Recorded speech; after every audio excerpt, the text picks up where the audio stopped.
Yay. What's going on, everybody? Welcome to the Space and Rocket Review. EJ's Space and Rocket Review. It's June 8th. June 8th, 2026. What's going on? Let's get to this, shall we? How you doing? How's everything doing? Everything doing good? Everybody have a good weekend?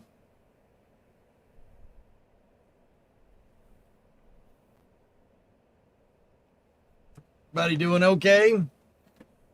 I'm just trying to get a little bit more space news links up and running. So if you guys got something you want to talk about this week, just let me know. Just let me know. I'm gonna move that over there.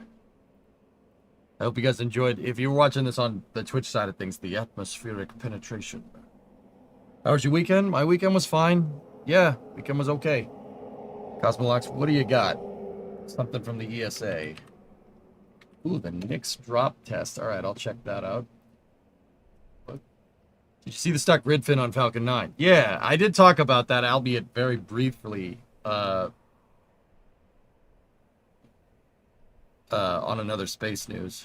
Just trying to. Are you streaming earlier tomorrow for the A3 announcement? Yeah, I was gonna actually work on the car, but yeah, no. So that's probably a good time to say this, and I've been saying it. I've been saying it for a little while, but I'll say it again. Check this out. This is where we'll start.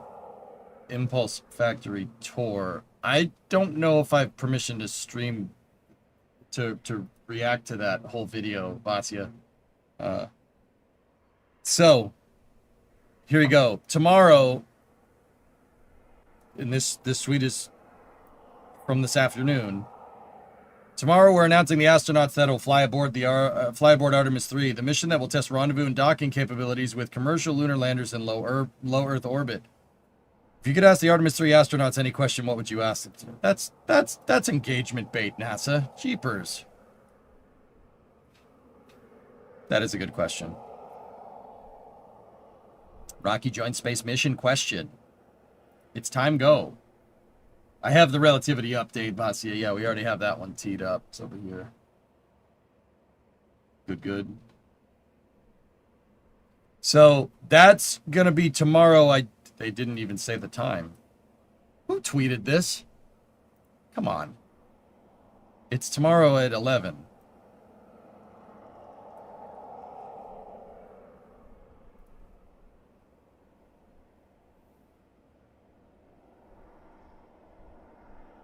There we go. So, yeah, that's good. We'll see what happens. Only humans are allowed to fly. Yeah, no Canadians.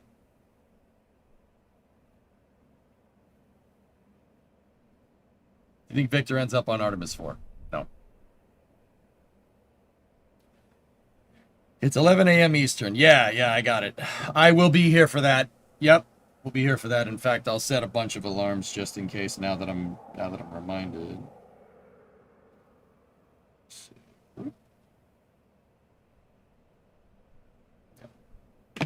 Cool. So yeah, we'll be here early, and then I don't know what we'll do. We'll have a fun day doing things. Discovery, go at throttle. Okay, so in other news here, this happened on Flame Trench on Friday. Like it was quick news, but the X-59 went into the transonic regime for the first time on Friday, which is great. Mach 1.077, pretty good. Catching, 108-month resub. Is that 3 p.m. UTC? What is the X-59? The X-59 is the low boom, quiet supersonic transporter. It's called the Quest for short.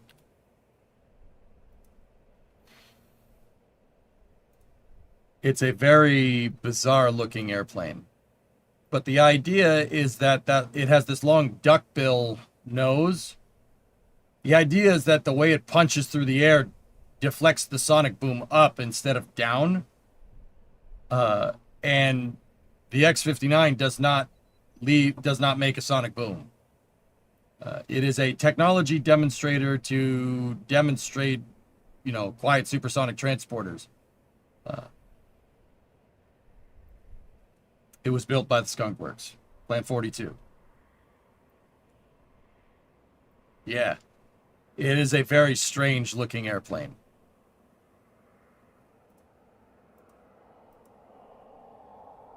But it is cool. What engine does it use?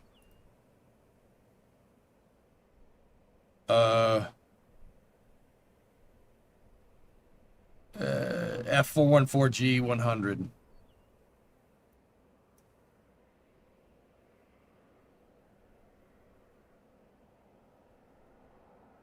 What, hang on, let's check. You're a very strange looking airplane. Ow.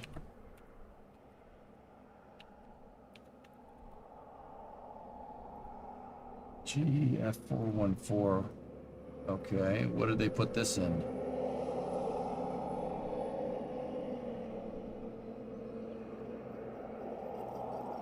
Oh. Yeah. Yeah, that's a Super Hornet engine. Okay.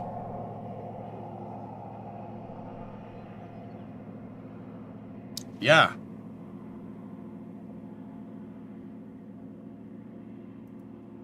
Yeah, those are pretty good.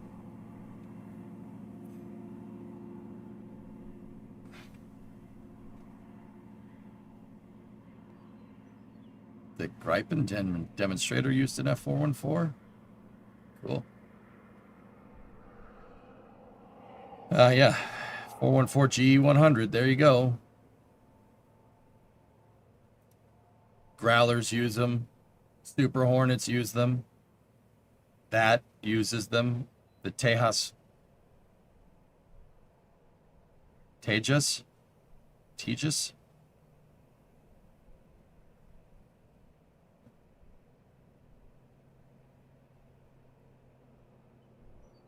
Quest. And the Gripen. Cool. Yeah, there you go.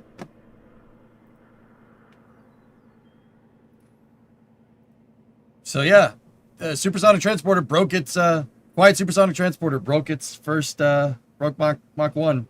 I mean, it's still transonic. That's not full supersonic, but it's close. They're probably going to do a lot of transonic testing with this thing before it goes, full power. But yeah, still cool. All right. In other news, Stoke is still out there testing their qualification tank for their Nova rocket. That's the first stage qual tank. They're testing out at Moses Lake in Washington. And they're really putting this thing through the paces. We've gotten 4 or 5 updates from this in the last week, well, not in the last week, but KSP soon, maybe. Yes, soon.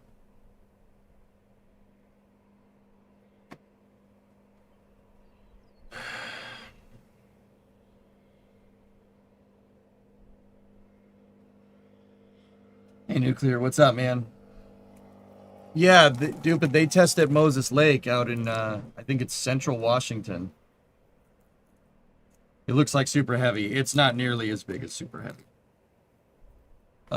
In fact, that's probably smaller than Super Heavy's transfer tube.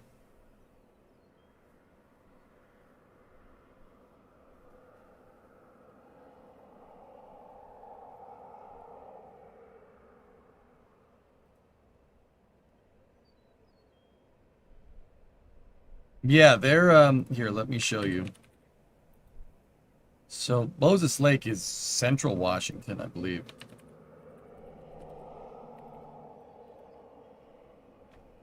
Yeah, like dead center. Almost dead center, so not exactly. So Stoke tests out over here at Moses Lake. I don't know if this is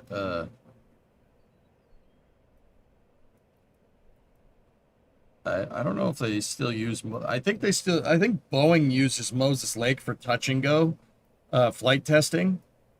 whenever they test fly a new airplane. This definitely was an Air Force base. It's definitely not anymore. Max posted some pictures. Yeah. I have those teed up too. Good call. Stokes test stands are over here, I believe. Yep, there they are.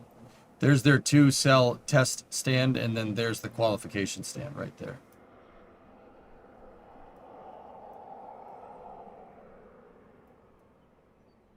They out there doing stuff though.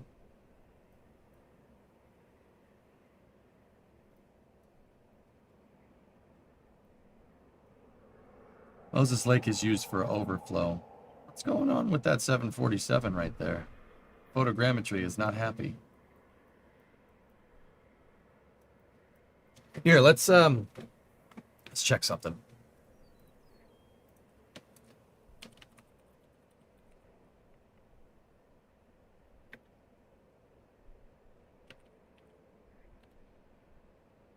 Discovery, go at throttle up. Grant County International Airport.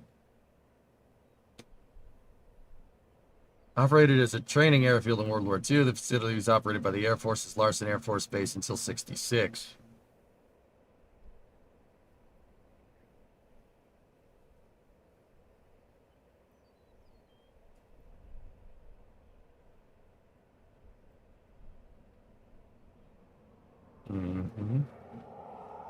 September 2019, Boeing stored 100 of its undelivered 737 MAX planes at Moses Lake while it awaited clearance from the FAA and other aviation. Okay. Passenger air service to and from Moses Lake ended on June 2nd, 2010. Okay.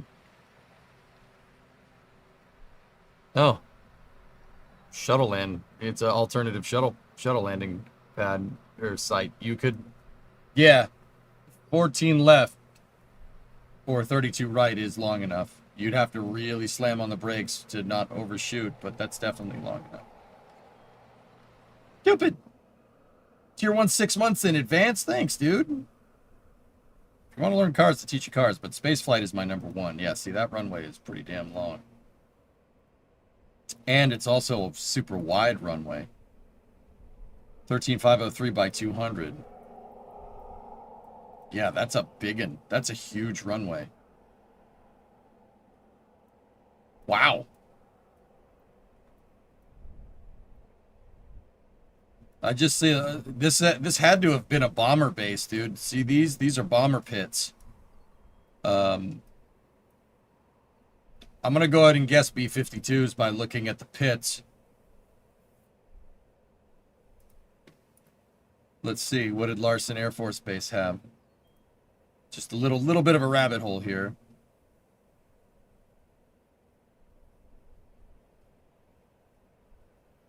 SAC. There you go. 59, Strategic Air Command issued General Order 38, which established the 4170th Strategic Wing, later renamed the 462nd Strategic Aerospace Wing at Larson, effective July 1st, 1959. The SAC wing at Larson Air Force Base was equipped with B-52 Stratofortresses and KC-135s. And Titan 1 ICBMs? Question? Located at 3 underground complexes surrounding the bay. Hey, wait a minute. Wait. Really? So these are bomber pits. There's a bunker right here, guys, a reinforced structure where pilots would wait on standby. And if they get dispatched, they run out of these tunnels, right? See the tunnels? They run out of the tunnels into their B-52s that are sitting here, ready to go fully fueled to bomb things. That's what those are for. Now, where's that Titan base at? Hold on. I bet you we could find it.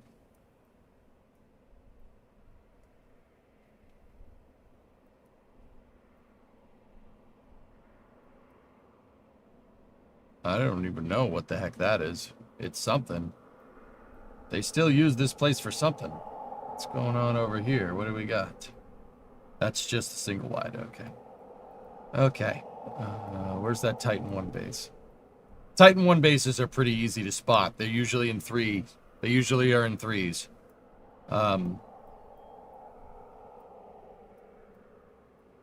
3, meaning 3 silos.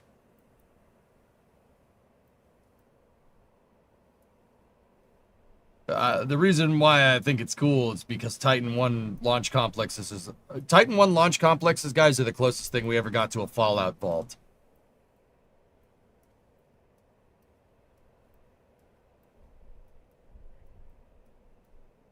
If you really want to know.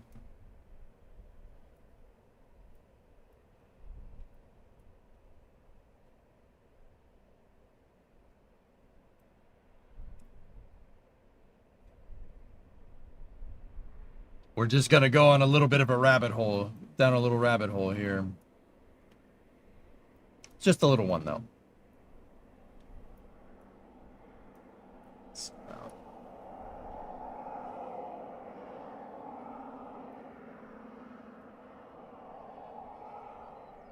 The silos were destroyed a long time ago. No, they weren't. That's Titan 2 silos, dude. Titan 1 silos usually ended up abandoned. But, I don't know. You might be right. Be fun to find them. You know, I'm sorry if you don't like having fun. I don't know. I got nothing for you. There's a link for them if you want. I like looking around. But if it takes too long, I'll just... Yeah. Oh. Nope, those are people's houses. Sneak too much on people's houses. There's a Vortac right there.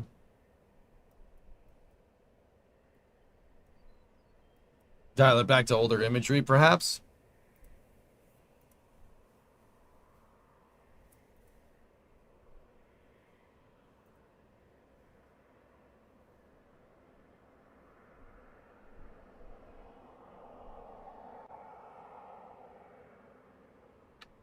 Why are they in 3s? Oh, here. I don't know. I don't have really a good answer for that. Discovery, I know that they built all of them in 3s. But like I said, Titan 1 silos are the closest thing we ever came to a vault. Dude, it is a 3-pad launch complex that's built entirely underground. Self-contained. Yeah, dude. Titan 1 silos are insane. They're gigantic. They had three pads. Titan 1's guys are Carolocks in the first stage.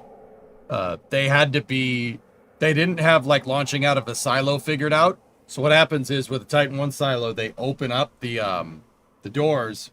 Instead of the missile launching out of the door, the whole launch plate gets raised like an elevator, and the thing comes out of the silo and then launches. They're releasing Halo on PlayStation.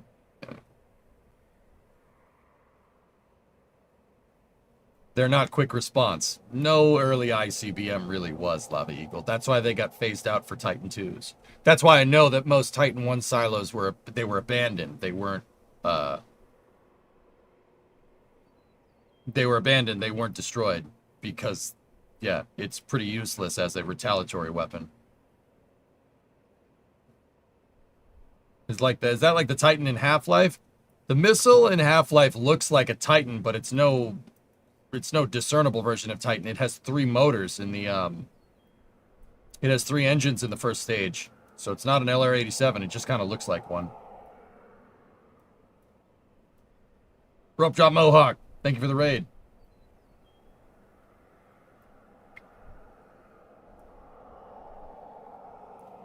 What do we got here? What's going on there?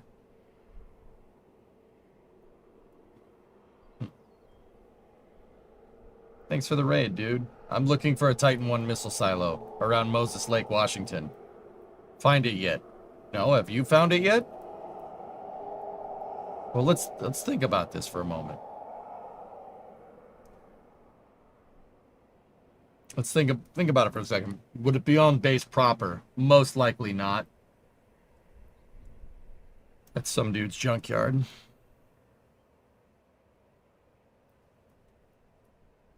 I mean, it might. I don't know.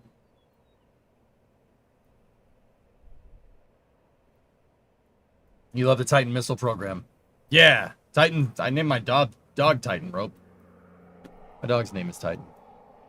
For what it's worth.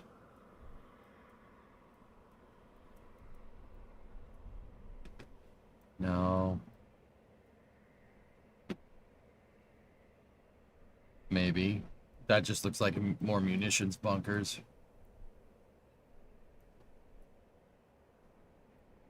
No, NASA named their rockets after your dog. Yeah. My dog's named Titan because he's like a Titan missile. He darts around all over the place. If I had to say, they're probably out here in this basin somewhere. If I was gonna guess, but it might be. Yeah.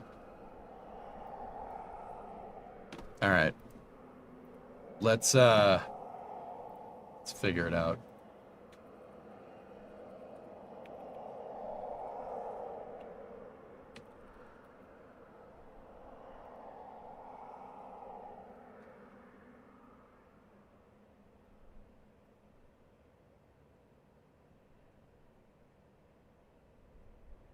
Yeah, dude. Discovery, go and throttle up.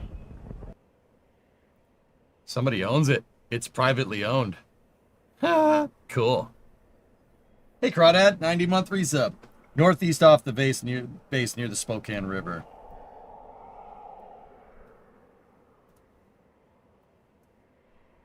I'll know it when I see it, dudes. But yeah, we'll go northeast.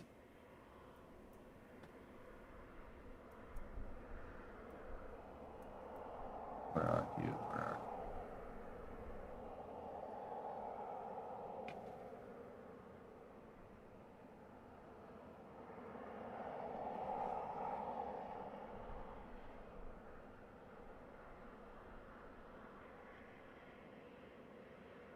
Titan Missile Silo GeoGuessr, that's right.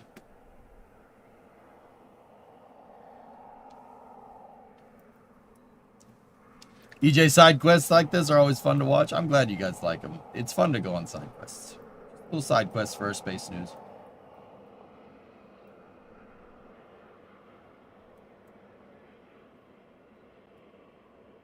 Where's that damn river? Oh, way up there. That's the Columbia, though.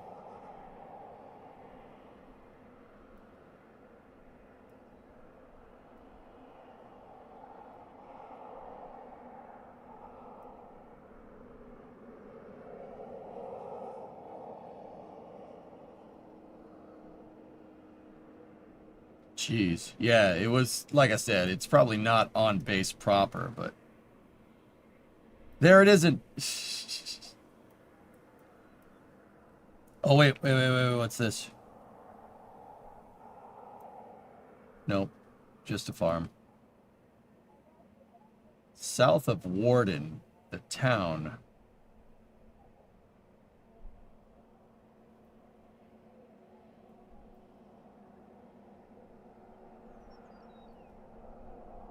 Apparently this one was for sale just recently.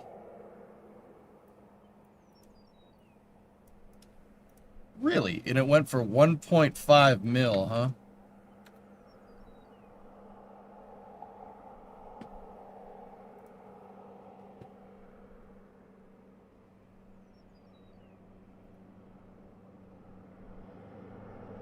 That can't be right.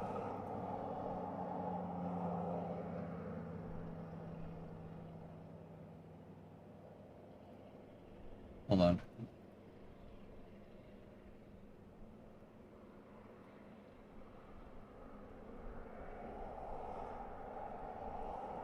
Okay, we gotta go to...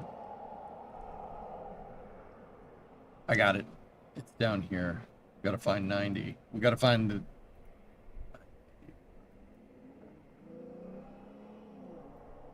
There's Moses Lake. It's over here somewhere. Nope. Nope. Nope. It's right off the Mass Pike, dude, yeah.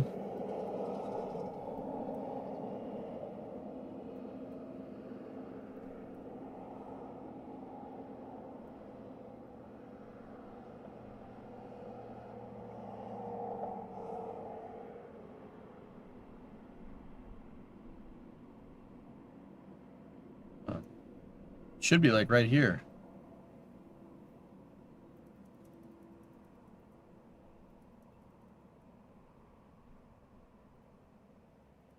Space news. Yeah. All right.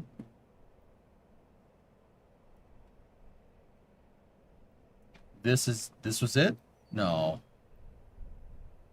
Still calling it the Bass Pike on the other side of the country, is it not? That's not it. That's not the right shape.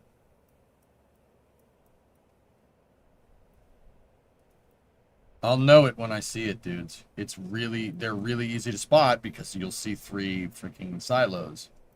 Or at least something that, it looks like a peace sign, like a web almost. Where are you? You already looked at it. Look up the Soviet spy simulator. The road names are typically Missile Site Road.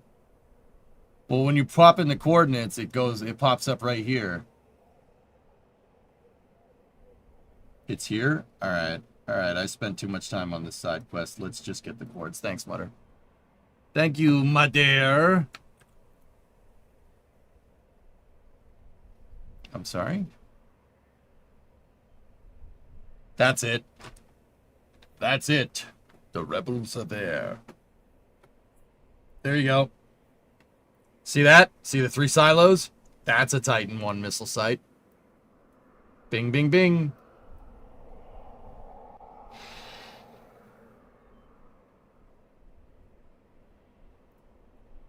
Yeah, that's what they look like. Very unassuming. There's a freaking city under this.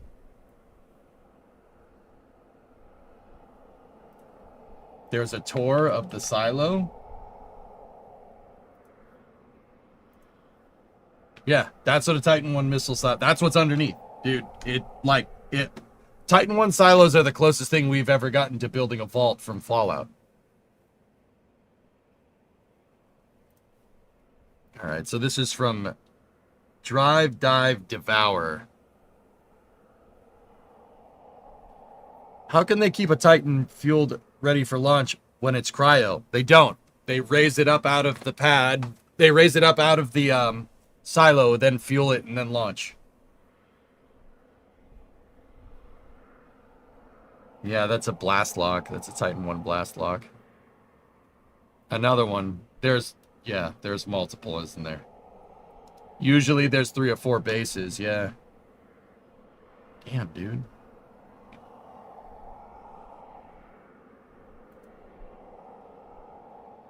Ooh.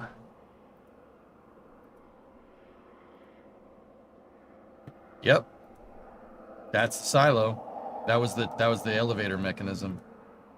There's the silo door. Like I said, the entire launcher raised up out of this thing in Titan 1 silos. It's super cool. Actually, that's all in pretty good condition considering it's freaking underwater. Okay.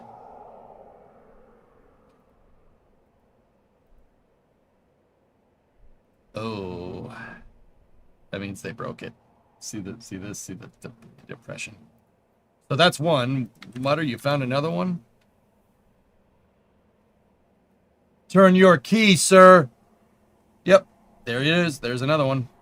Yep. Triple silo complex. Bing, bing, bing.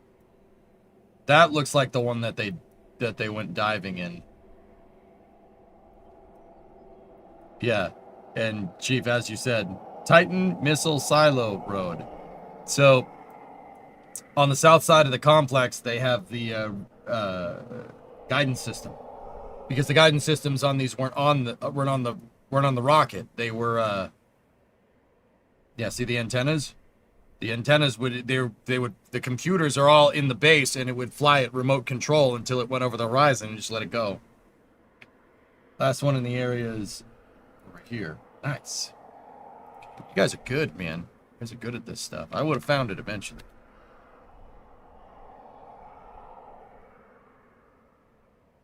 Yeah, dude. Department of Defense just built them out in the middle of nowhere. Oh, that one is seriously wrecked. There are ones that are relatively intact, but yeah. If you could the Powerhouse Command Center facility. Guys, the Powerhouse dome is gigantic. It's like 3 stories tall. Yeah, and then they had 3 silos. Super freaking cool.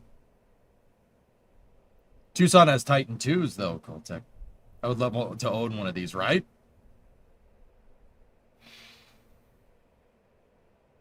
Yeah, look at the cross section of the Powerhouse. Yeah, freaking 3 stories tall, man.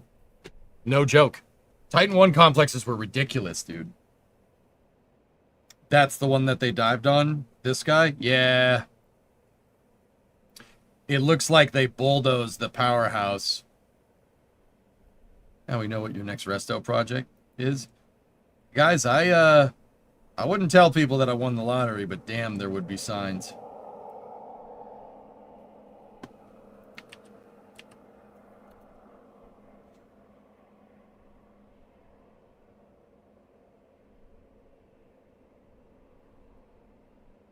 Yeah, it seems like they excavated out the entrances. They excavated out all this, which is a shame. But yeah, closest thing we've ever built to a vault. Oh yeah, SWK. Yeah, I'd buy one of these. I'd buy one if we hit the lottery. I'd buy one. Sure. Actually, there's Atlas missile silos in New England. Atlas E and Atlas F missile silos up here. They're up there. They're up in Maine. You could buy them. What's that, Baron? Oh yeah. Yeah, here. Take a look at this. Look at the size of this damn complex, dude. It's freaking huge.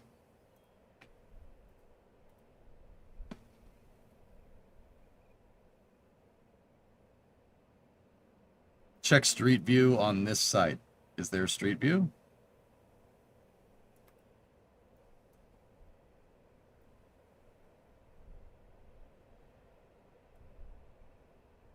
For Atlas. Yeah, sure. Yep.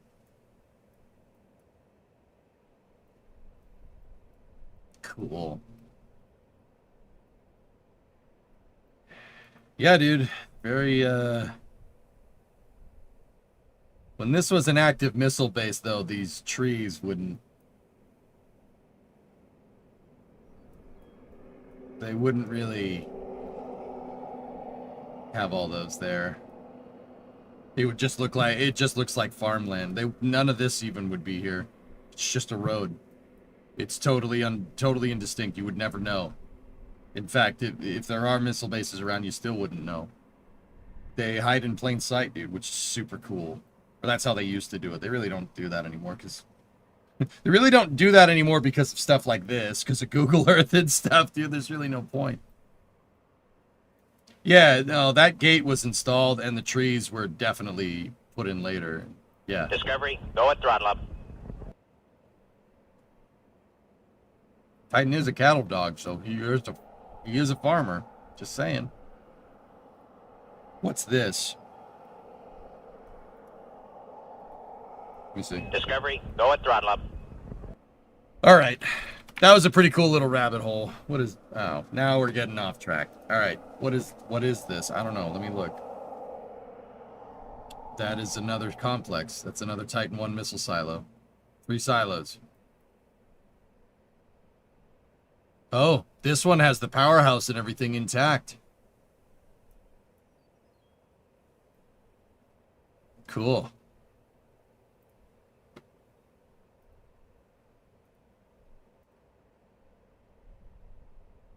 That's so, yeah, that's, I just had to check. That's the portal. Titan 1 and Titan 2 missile silos have something called a portal. So what that is an elevator, right, with a staircase next to it. And when the elevator goes up, those doors open with the elevator and the elevator pops out. Yeah, that one's actually intact. Yeah, that one's intact. There's your powerhouse exhaust right there. See it? That's the exhaust pipe for the generator. They're self-contained. They're not powered on the grid. No missile silo is, because why the hell would you do that?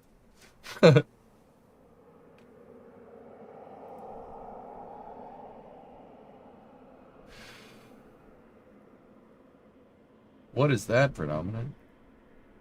Portals, were they a huge success? Titan 1 portals were not a triumph. Titan 2's though were making a note, but they were a huge success.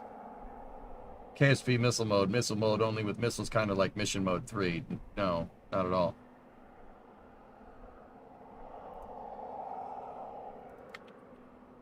But yeah, little rabbit hole for. Oh, no, don't do that. Little fun rabbit hole there.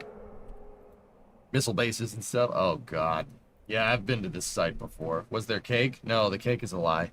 Yeah, dude. Look at the size of these things. These bases are frigging, yeah, they're freaking huge. 3 launchers. Like it's a whole spaceport, dude. Wait, did I miss mission mode today? No.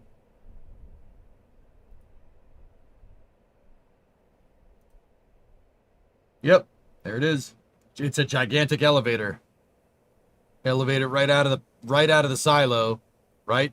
And then it fuels right on the pad. Crazy. Titan 1s were not the best design. They're not the best design, but they work. How automated? Pretty automated. I mean, I don't know. Let me look at the.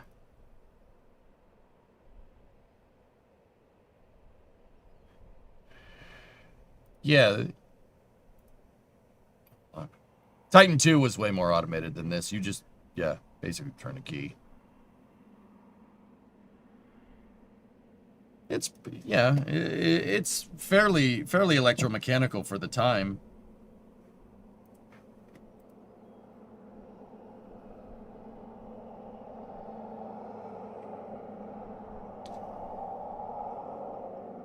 Fueling systems in particular, I'm pretty sure it was all, that's all part of the auto sequencer, Sea Kraken. Yeah, the fueling and launch system is all part of the auto sequencer, but I could be pulling that out of my tail.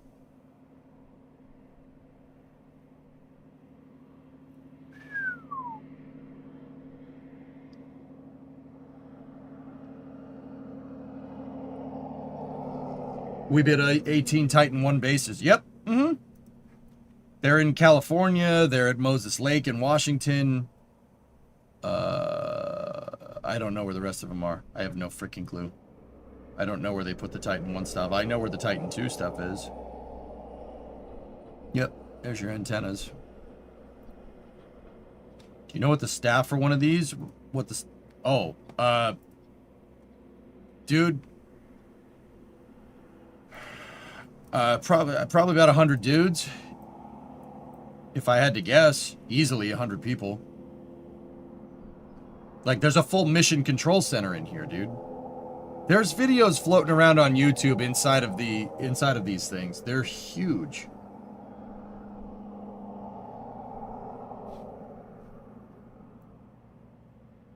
Now, just think how cool it would be to just have a launch site like this. It comes out of the Titan comes out of the square hole. That's right. All right, Rares. See you, buddy.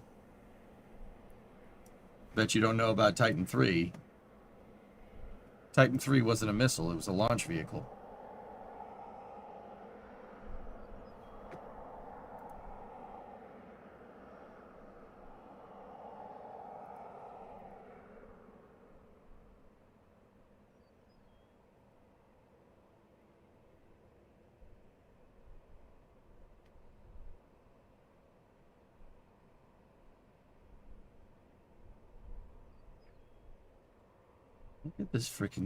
Look at this freaking nut. These things are huge, dude. That's absolutely crazy. Yeah, so Ellsworth, Beale, Larson, Lowry, Mountain Home, Southwest Idaho. So Lowry,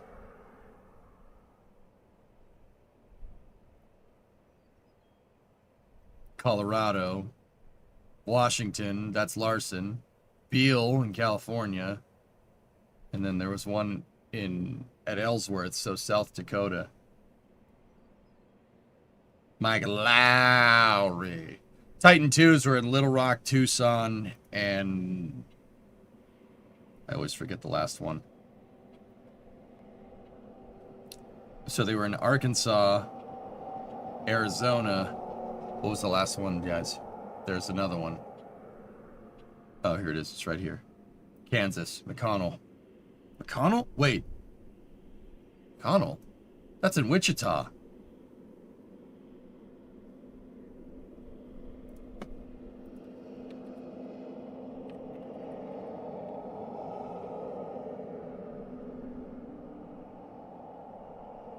Oh man, you're telling me I was close to Titan 2 missile silos? That's lame. Did you drive past a missile base and not know it? So the Titan 2 stuff usually was on the outskirts of the city. There was a secret NATO facility outside of Oslo that was supposed to be secret. The country set up a bus stop outside said place so those who worked there could use public transport. The name of the bus stop was NATO base. Whoops. Your friend was a crew chief on the Titan 2s in Kansas, Jim. Cool. I'll be able to spot a Titan 2 base. They're really easy to find. Well, actually not. I would say they're not as easy to find as, probably not as easy to find as Titan 1 missile bases, because Titan 1 missile bases are huge. Titan 2 bases, guys, are they're a single launch complex. And the Titan 2 missiles launched out of their silos. Much smaller, operations crew. Literally 2 shifts of 2 dudes. Yeah, you just need 2 people. If you've ever seen War Games, actually astonishingly accurate. But yeah, they're usually a little ways away. We should be able to find them.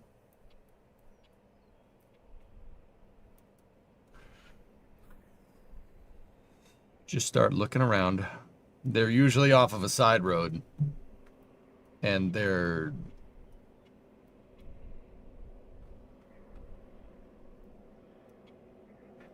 This, you have coordinates.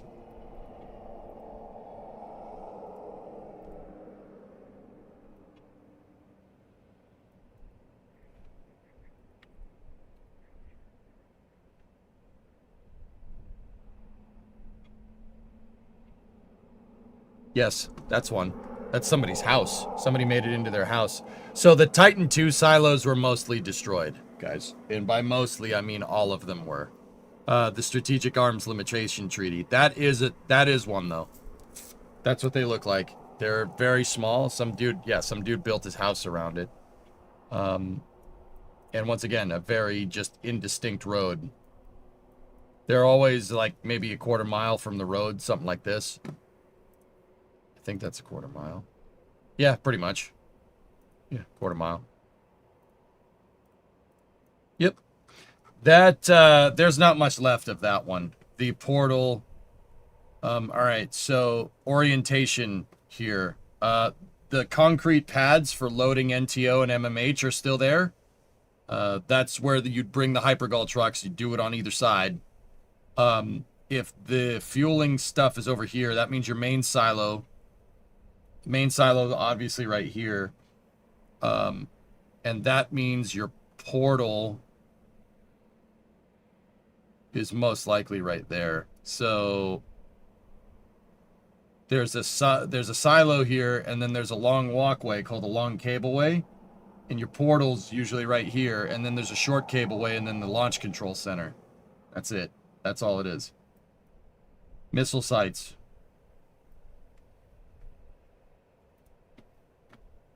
Is what we're looking at, Tan. This one? Yeah, just look for the pads. They didn't destroy the pads. The truck loading pads. Yes. Yep, that's one. Same thing. Silo would be right here. You could actually kind of see where it still is. There's an indent in the terrain. And then your long cableway is right here. Your blast lock, or your portal and your blast lock are right here. And then your control center is under the ground right there. Can you go back in time? All Titan missile sites were destroyed by 1985. And when I say destroyed, Hibbit, I mean they went into the silo and blew it up. But yeah, there you go. There's what's left of the portal.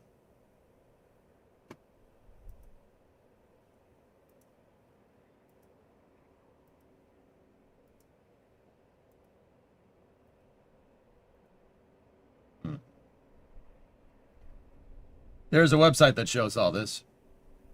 Yeah, you can find the coordinates, but that's not nearly as fun as going and looking. But yeah, they're all on the outskirts. See, they're usually just around like this. They're spread around like that. Like, I bet you we could find one if we just kind of looked around over here. Like, find one without someone giving the coordinates, but they wouldn't build it near water because it's in the ground. You don't build it near water. How many people are stationed at each site? Not many. Some security crew, and yeah, some security crew above ground, and then you have like 2-man teams that'd be down there for 24 hours, and they would just swap shifts. And then maintenance dudes would come every once in a while, and that's about it.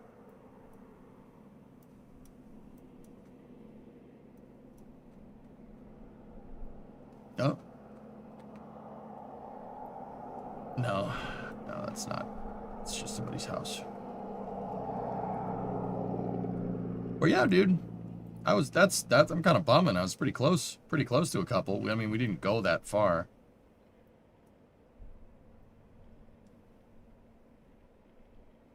But anyway, cool little rabbit hole. Titan 1 silos are cooler than Titan 2s, but there's more Titan 2s than Titan 1s. All right, let's get back to work. So that was in regards to Stoke doing their testing at Moses Lake, which has Titan 1 missile silos attached to it, which are pretty cool. All right, now let's get in over here. Relativity has an update, and I can't play the music because they always use music that's copywritten, so let's turn on closed captioning. Let's explore the latest progress across the design, build, test, and launch. So let's see what Relativity's up to. In May, the team released 1,455 flight parts. Engineers remain focused on first-stage component designs across avionics, harnesses, and fluids, unlocking downstream integration. Throughout May, teams rallied to finish Stage 2 integration, closing out installation of fluids, brackets, avionics, harnesses, valves, the raceway, and more. Then the stage was prepared for shipment. Shipment? Assembling transport fixtures, installing adapters, and wrapping the vehicle. After final checkouts, the stage rolled out of the factory. Made its way out of our facility at Long Beach, where it was loaded onto a sea vessel and began its journey to Stennis. Oh, shoot, I know where that is. It's in Long Beach, as opposed to Short Beach. The hard work across nearly every team, the companies include design, manufacturing, integration, logistics, and quality. It marks the start of a new phase of the Terran R program. In parallel, thrust structure integration continues on the first stage, with installation of the first outer engines being prepped for the thrust structure integration as they return from acceptance testing. Both interstage barrels continue to advance through, with fit-up and pilot hole transfer nearly complete. Terradar is larger than Falcon 9. It's about halfway in between Falcon 9 and New Glenn. It can do 23,000 kilos to low Earth orbit with reuse, with a boost back and landing. It's a big rocket, guys. Do you think Relativity is on track to launch for 2026? Late 2026 or 2027, Archie, from what I'm seeing here. Cut a machining ahead of the final mechanical assembly. Well, actually, you know what? I take that back. Let me see what's going on here. Stage 1 qualification, articles, structures work is nearly complete. Integration continues with stringer, joiners, and doublers installed. The downcomer completed acceptance testing and was installed alongside the LOX lid. Preparations for Stage 1 qualification testing has begun. Yeah, that's going to take some time. Machining of the aft test adapter completed and installed. Qualification barrel as test stand readiness continues to progress. The team finalized the test matrix and load cases for the stage. Stage 1 qualification test campaign and held a test readiness review. If they're working, if they haven't even started quals now, guys, I would say 2027. 33,500, not 23. No, it's 23,000 reusable, probably 33,500 expendable. Seacracken, you didn't hear what I said.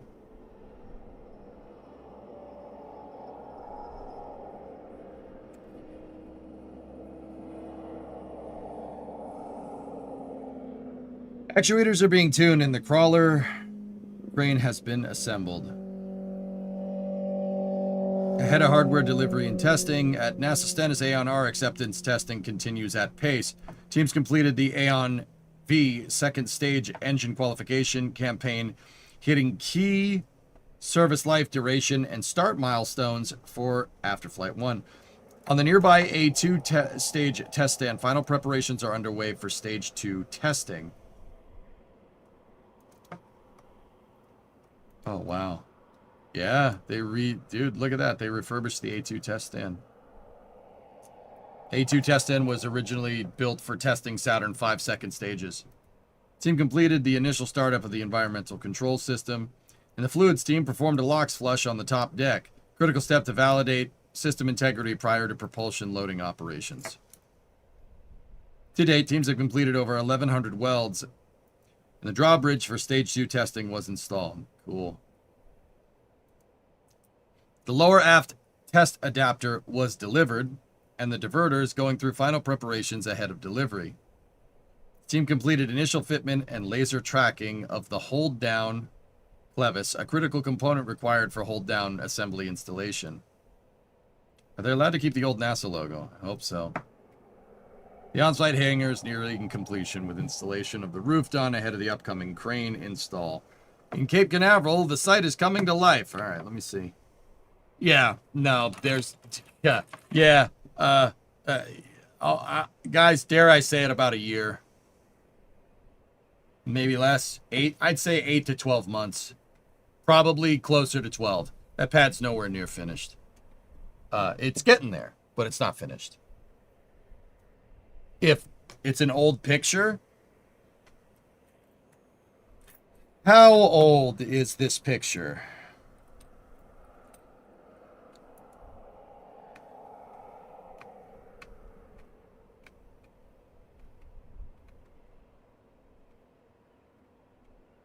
I can't see me. I mean, they're around.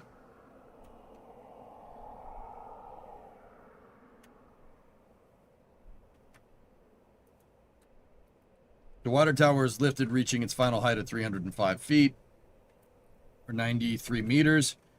Erection of the lightning protection system continues.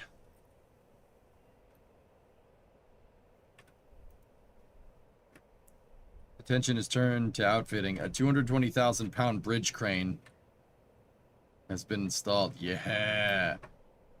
And the north exterior door was installed. Meanwhile, ductwork installation and office outfitting are progressing. Construction continues on the mid-deck portion of the launch table. And the foundation is complete for the approach road with concrete poured. Relativity old. Yeah. Okay, that was my phone going off.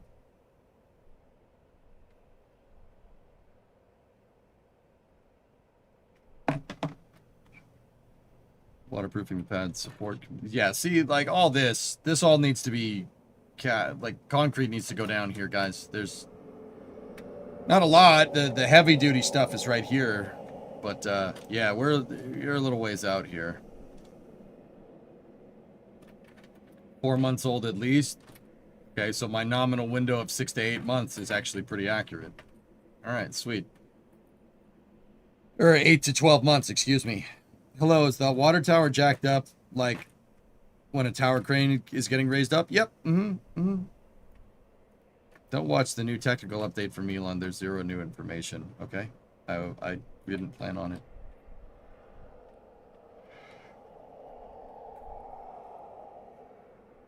Nice. They are making progress, guys. This is pretty steady progress, but they're... Here, let me just... I want to look at the pictures this time.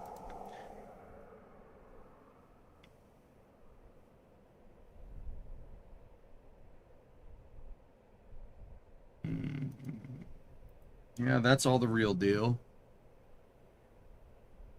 That is a tube.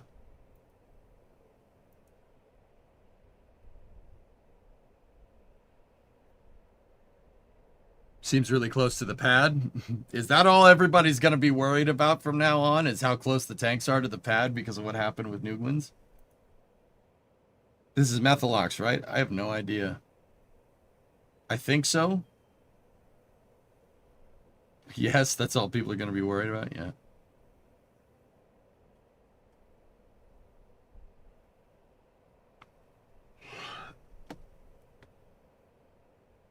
They need hazard concrete. Nice.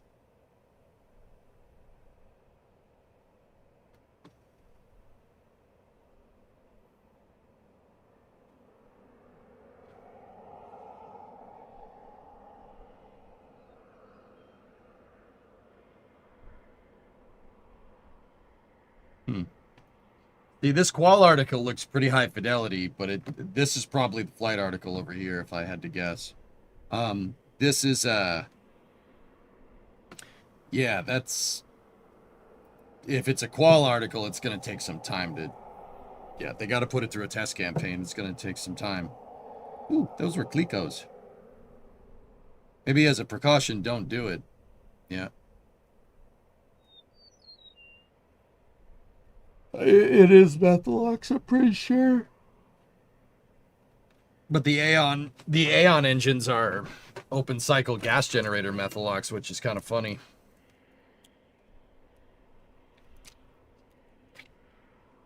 Good stuff. Cool. All right. Well, there you go. Speaking of big first stages, Max got these pictures from this morning, I believe. Yep. Look at that. So that's Blue Origin's Glen Stage 1. Never tell me the odds. They took it out of the integration facility and they're bringing it back to the factory site. Seems to be in decent condition. This stage has flown twice. It's flown 2 times. And it's being pulled by what? What is that, a 7-ton? An Oshkosh 7-ton triaxle? Very nice. Very nice.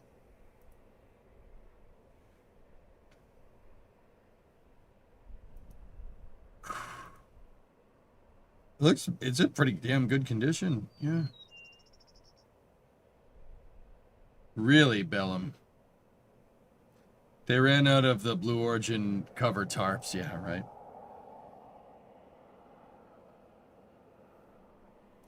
It's going to be on an 8 to 12 month vacation. Yeah. Doesn't look to be damaged. I don't see anything at face value here, but you don't know.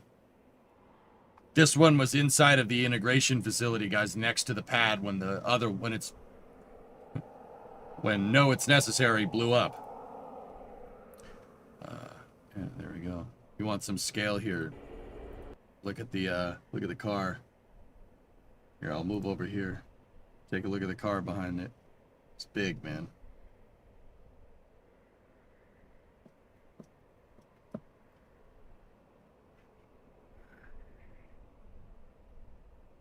ESAR has been very quiet. They sprayed the bottom of their rocket down with water and then said they had a leaky COPV. Avigo, I'm not 100% sure how COPVs leak. COPVs either work or they pop. It's usually one or the other. I don't know what they did in the unlikely scenario to make one leak. Either that or it's most likely a fitting or something. But, ooh. Hello.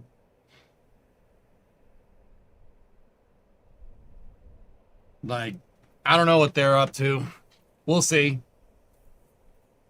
The fitting could have leaked. Well, then say the fitting leaked, not the COPV, you know?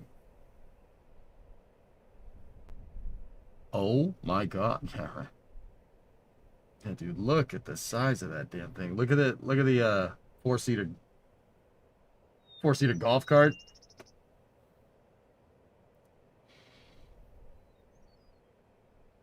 Also, someone peed on it. I suspect the fire extinguisher system had rusty water in it. Yeah. Yeah, I know, but I know. That's a big golf cart. Yeah. Glad this one didn't get destroyed. So, yeah, what they're doing is, hang on. So Blue got the doors open on their integration facility, and Dave Limp posted this the other day. The IF, the doors were, from what I understand, were very broken. Yeah. So they're taking all of the GS2s that were in there. There was 3 of them. There's one of them. They're taking that, and they took the first stage back to the factory while they changed the pad to vertical integration.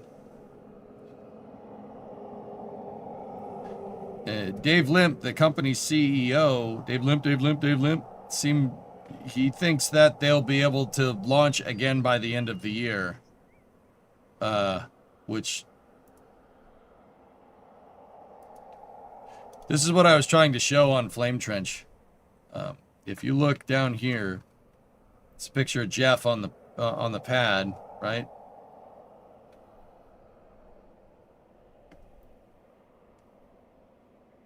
See that? That's concrete spalling from that happens when this. See how it looks kind of like a crater? See how it's really smooth right there? That's spalling. That means the concrete was superheated and air bubbles heated up inside of it after it got superheated and broke it from the back. Similar to Orion's, the Artemis 1 Orion heat shield. Actually, it's not similar. It's the exact same thing. It's spalling. They're spalling all over the place. This is all junk. All this concrete is caca. No good. That's how hot it got on the pad. It's spalled concrete, which is like re-entry levels of temperature. Just on a side note. I mean, I don't know. I might be full of crap, dude, but all that concrete needs to be dug up and recast. Looks familiar with IFT1. Yeah, exactly. Exactly. Yes, it does. Discovery, go and throttle up. Clean shaven like LC36. Nice. Yeah. Yeah, man. There's no gouge associated with it. It didn't involve an impact. Bingo, dude. That's what I was trying to tell the guys on Flame Trench on Friday. I'm like, yo, the concrete is spalled. It's junk. I wouldn't put it... if you put something heavy on that, guys, it'll just crack. It'll fall through. Poly market is at 13% on Noogles this year. Look. Blue's a big company, right? Voice crack. Blue's a big company, dudes. But they have a lot of resources at hand. Let me tell you something. Look. This is not a manpower problem. This is straight up a time thing. Like, look at how long it took SpaceX to build Pad 2 for Starship. It took them about 2 years. Basically from the middle of 2024 to when Flight 12 happened, which actually, I mean, what is that? Closer to 18 months. And that's SpaceX going full force on it, right? Like, I don't know, man. I would love to eat humble pie here, but I really, really don't think that you're going to do that in 6 months, especially with vertical integration. I mean, vertical integration will make it a little bit easier. You don't need a transporter erector, but I mean, once again, part of this is not like, oh, you can't just throw more people at the problem. Like that concrete, for instance, you got to wait for it to cure. That takes time. That's downtime. I mean, I suppose you could do work in parallel, but yeah, I don't know, man. He shaved his beard and went back to back to voice cracking. Ah! But yeah, I mean,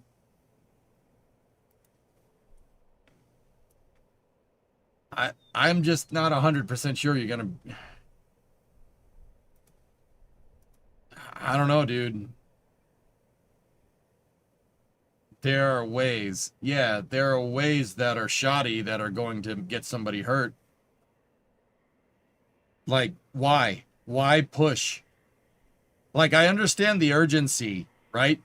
But look, for Blue to meet their obligations, if you stay down for like, let's say 10 months to a year instead of 6, right?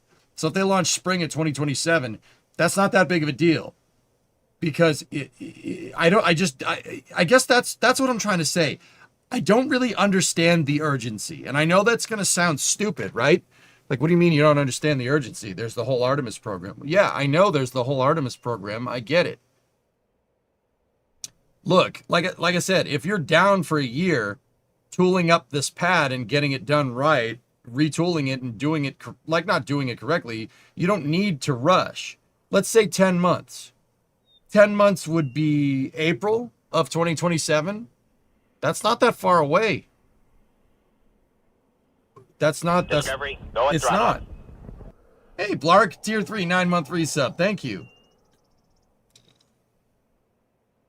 Right? That's not that big of a deal. You're still plenty in time to get ready for Artemis 3. And then you're still plenty in time to do the Blue Moon missions. The Blue Moon missions, the ones that they have on contract with NASA, only get delayed by 3 to 4 months. That's not that big of a deal. I just don't I don't understand the urgency. I really don't. There's no point. There's really no reason to go fast with redoing your launch pad. Why would we need to use the ramp at the moment? Let it do its thing. Yeah, okay. That would require some serious ferocity for a company that has been... Discovery, go and throttle up. Gratitude, yeah, right. How are they doing stacking? That building is not tall enough.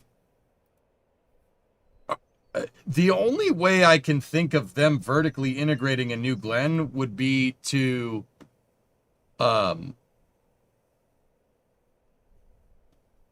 honestly, stack right on the launch pad, or put a stack together horizontally in the IF, and then pick it up by the second stage and put that on the pad, which I am not 100% sure that's possible.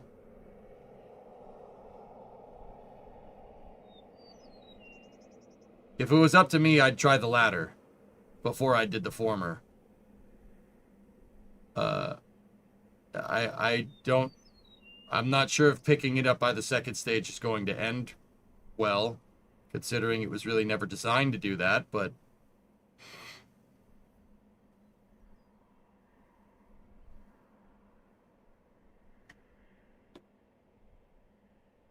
Hey, Arctic, 60-month resub. Hey, you got your worm logo.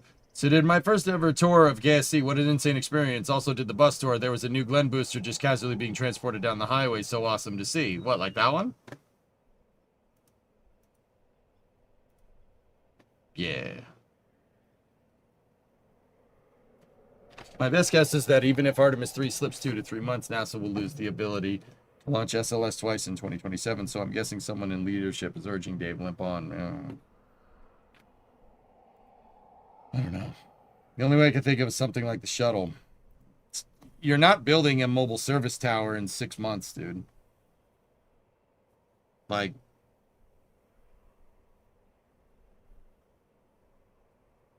whatever they have planned to do in 6 months is going to be literally a crane putting pieces of this thing together on the pad, like an actual like crane. It's not going to be some specialized ground servicing equipment. And I'll be 100% honest with you. And I'll just say it outright. Like, I don't mean to denigrate Dave Limp or anything. That's dumb. That's a really stupid idea.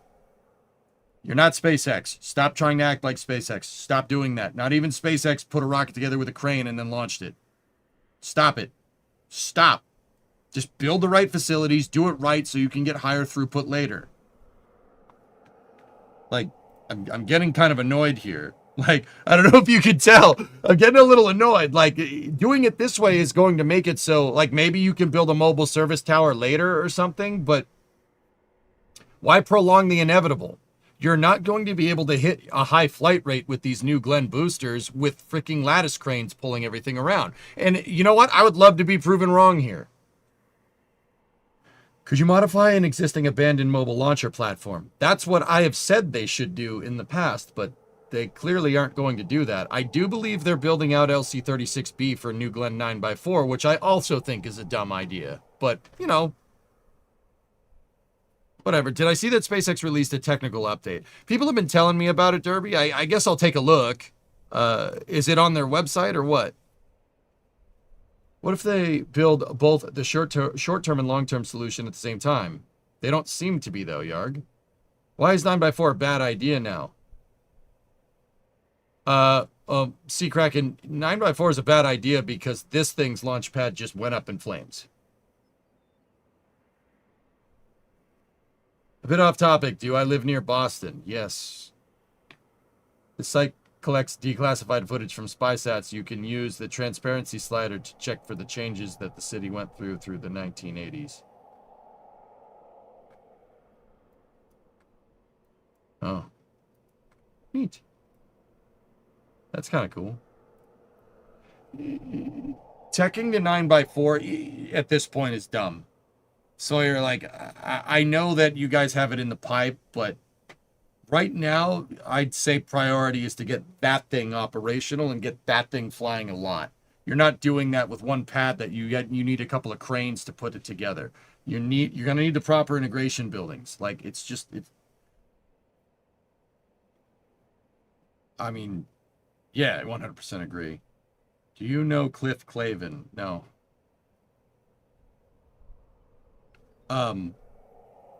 I just don't really understand, like, and I'm not trying to say this to be a jerk, but I don't really understand what you're trying to do here. Not to steer the conversation too much on speculation, but do we think that they will take longer because of company culture? Maybe, well, the job post we read a few days ago is not directly indicative of bad practices. Their last flight countdown was a mess. EJ's been clean shaven a lot. I'm bringing this back for a little while, Ponce. Dude, I was like, Bruno and I were out at breakfast the other day.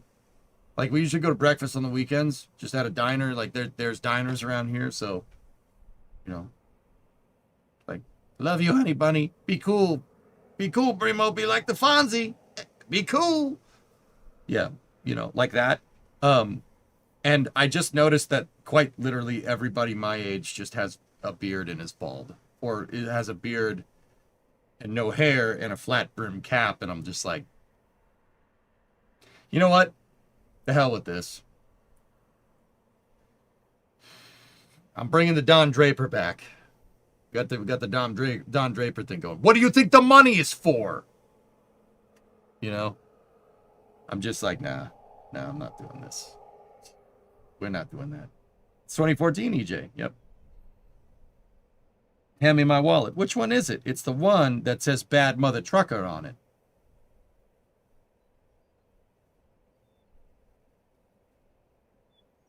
So inverse peer pressure. Something like that. But see, like, my hair is coming back. We're coming back, dude. We're bringing it back, baby. See? Look at that. Isn't that nice? Isn't that nice? Just changing it up, dude. Screw this. Why? Because I can. Just felt like changing the way I looked. Screw it. Screw it! How long would it take to get New Glenn into the VAB? You'd have to retool an ML, and then you'd need to retool the service platforms. I would say, Kerbal Guy, that would be a more sustainable solution than whatever they're trying to do with LC36 right now.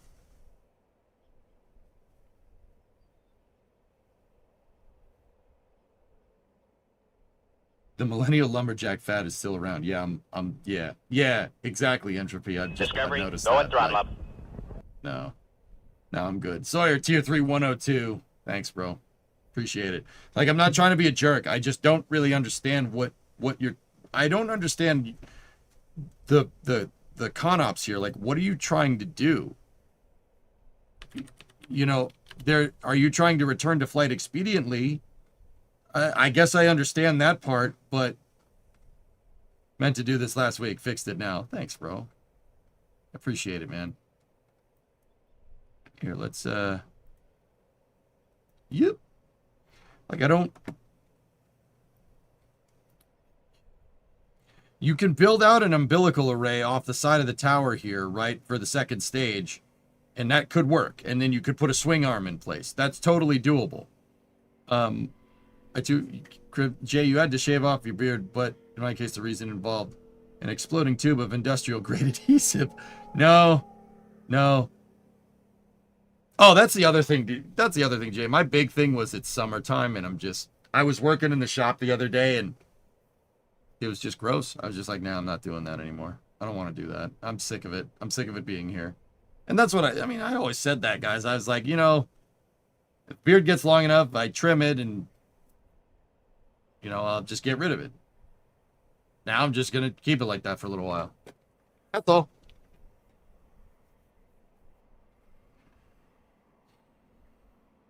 Realistically, if they took over half of the VAB, step one is one mobile launcher. But would you expand to multiple like NASA did, or is one mobile launcher sustainable?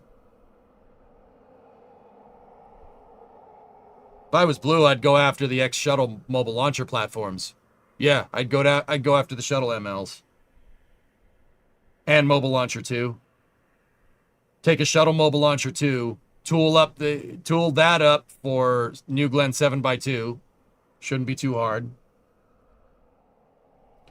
And then take ML2, right? For 9x4. And then swap them back and forth. But simultaneously, you could do that, and you could pursue this if you want. If you want my honest opinion, I would just build another pad right here. You have plenty of space. Just, if you want to do vertical integration, that's fine. Take this thing, Control-C, Control-V, right here. And then just put another set of fuel lines that go over here to the damn thing.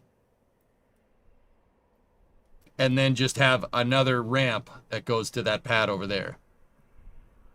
And then, I don't know what you do with this. Build a freaking wide integration building, a vertical integration facility, like right here.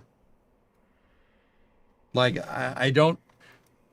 There's LC36B over here, right? And supposedly that's being tooled up for 9x4, which I also think is dumb. You should just make that another 7x2 pad. I don't. The reason why I sound like a stick in the mud, dudes, is because, look, okay, and I'm only saying this because I want Blue to succeed. I think they have a lot going for them, and I really, really want to see the New Glenn flying a lot. I think that would be great. But these con ops the concept of operations make no sense. They make no sense. These concept of operations make sense if you want to prove to everybody that, you know, you can come back from failing really, really fast, right? And get a launch off maybe in 6 months. And then literally another 6 months for another one after that. Like, who knows what that's going to do to that pad? The pad's junk, guys. The whole thing needs to be taken apart. Don't forget the BAB they are doing.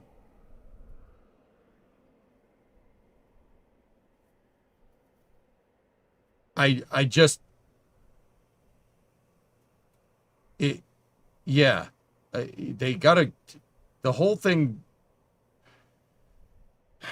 if it was me,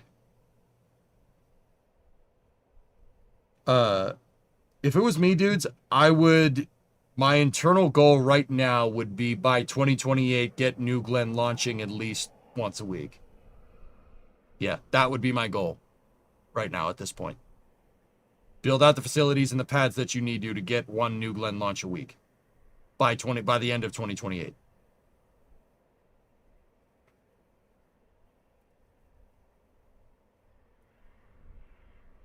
You can go short like a 3mm beard. No, I just want clean shaven, dude. It's actually easier, dude. That would be my thing to do. Now, simultaneously, well, that's a big goal, right? I would be working on 9x4 in the background. Yeah, like I said, do that whole ML2 thing, retool it, convince NASA to put a Methalox tank farm out at 39B and go. Yeah, I think that teching right to New Glenn 9x4 is frankly idiotic, and I don't know why you would do that. That would be my thing. Launch New Glenn once a week. So that's 50, what is that, 52 launches? 52 launches into 2029.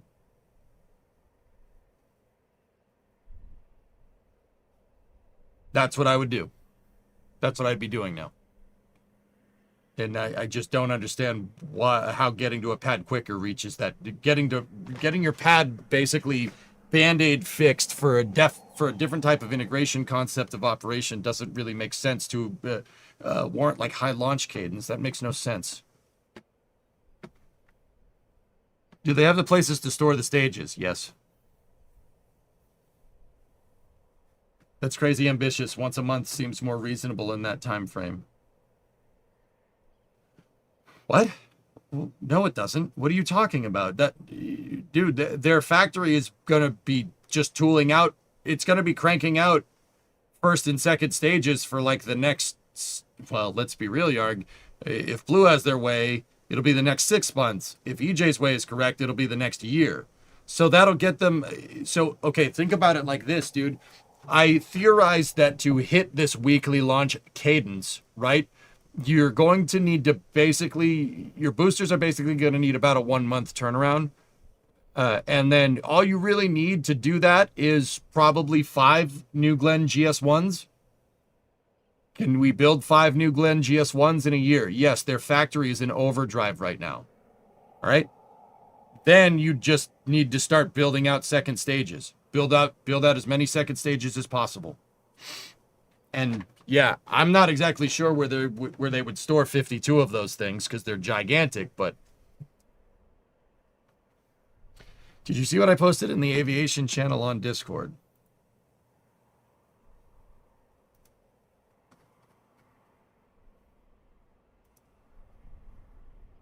I'm looking.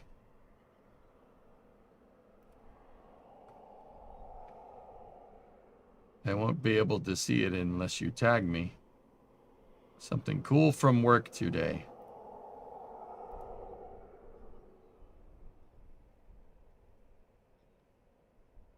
Oh, 12? Can I show that? I mean, it's in the Discord, but I feel like the speed pressure is not NASA, but Amazon Leo. No matter where it's coming from.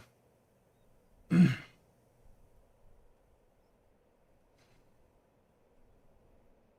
January 1st, I think they will have 4 flight ready first stages. 3, not 4. Yeah, like I said, I would want 5. 4 with a 1 month turnaround time will give you 1 launch every month, and then basically each stage launches 12 times. Each stage launches 12 times a year. 12 times 4 is 48. That basically gets you there. That's why I would say have a 5th as a spare, just in case. And then set to GS2 production. Literally just increase throughput on GS2 production when all those first stages are ready to go. Go for it? Oh, all right.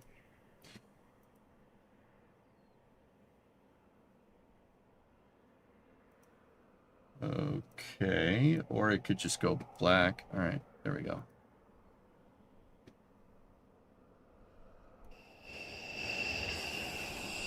Oh, hello. Oh, look, chat. She's got whiskers. She's got little whiskers. Just little whiskers. Dias. Right, that's Dias. Is that DY on the back? Oh. Bone. The bone. Oh, dude, what a freaking cool airplane that is, 12. Dude, come on. That thing is so freaking cool.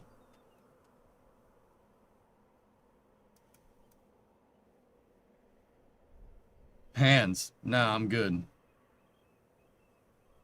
That plane is massive. Yeah, you're telling me. Ugh, dude, look at that. That's... Ooh. B1B, baby. The bone. That's a cool find, man. Hot take, I like the B1A more just because it was faster. Well, who doesn't? With where I work, we get some interesting aircraft coming in. Nice.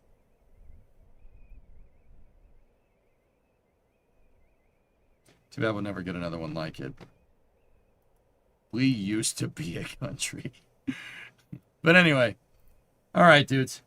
You know, I wish Blue all the best. Maybe we're not getting all of the plan, or maybe the plan isn't even fleshed out yet. But whatever they're gonna do, I will say 6 months is ambitious. But I don't know. We'll see. I'd love to be proven wrong here. So do you remember we just had that stock options open up at Blue, like Eric Berger said? So it could be an investment issue as well.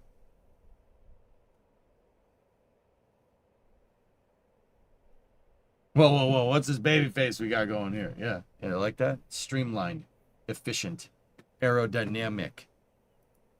Look at that. It's like the bone, right? Look at that. Streamlined, efficient, aerodynamic. Nice. Discovery, go at throttle up. Kawika Majoris. Thank you for that Prime sub. I appreciate it. Look at the bone. Hello.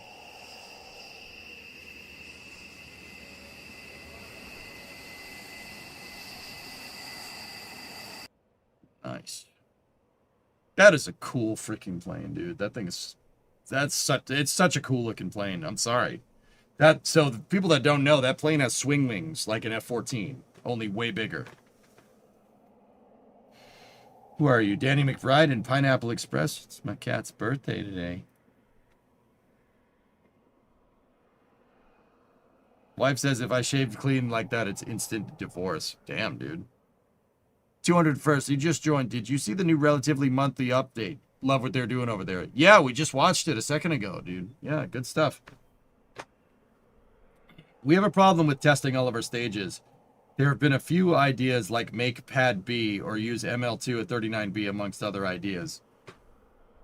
Rocket, I don't know. I'll put my 2 cents out there. Just, I don't know, on the off chance that Dave Limp might be listening. Like, this, you need more throughput on New Glenn. And there's no way he doesn't know this. You need more throughput. This is junk. I'd say, I'll be 100% honest with you, I think that's a waste of time.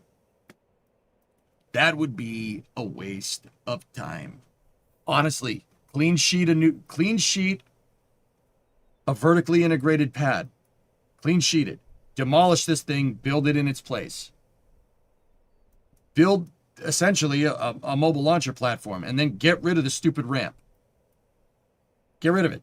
Or, I don't know, fix it. Fix it and switch to an ML. And then maybe make it so the ML can be dragged up that hill or something. And then literally in front of the IF, build a vertical integration facility right here. You have the slabs already ready to go, right? And then build another crawlerway that goes over here and have a second pad over there. There you go. Move your MLs on SPMTs, just like the H2, the H1 and the H2 rockets over in Japan.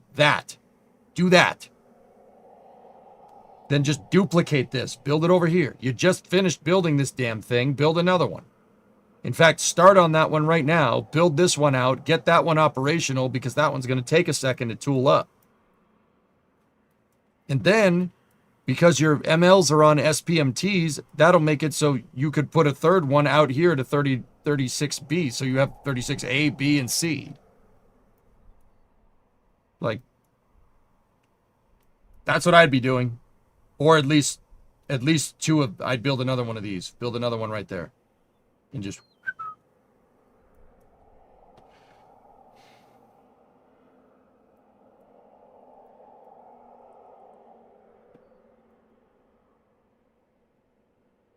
I would honestly just retool the tank farms. You know, another thing would just be put the tank farms over here and then just feed the two pads that way. Like this is...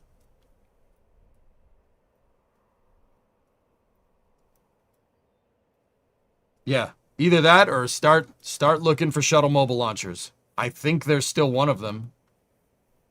I think there's still a shuttle MLP around. They use it for load testing. See, it has all the counterweights on it. So that's an old shuttle launcher platform. Take that thing, tool that thing up, use that.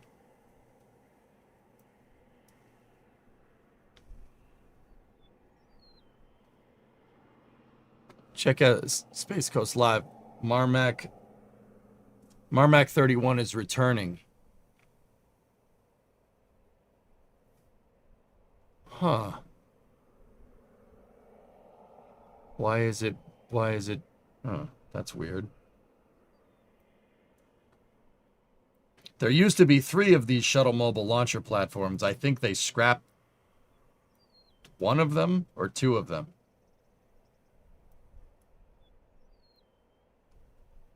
Like, once again, dude, if it was me, I would go to NASA and be like, yo, give me High Bay 1. You sent me a Discord message, okay? Yeah, that's cool. Neat.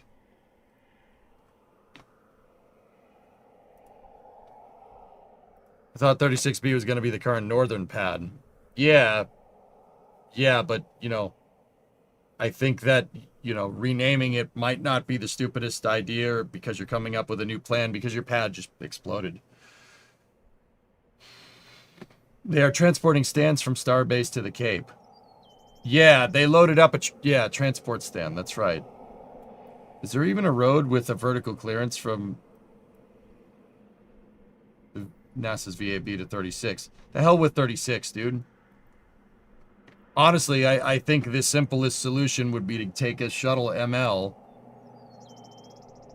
put a New Glenn launch plate in it, and then ask NASA if you can retool, or you can, not retool, you can, right here, build a freaking Methalox tank farm, or over here somewhere, or add a methane tank right here, so they can use 36B.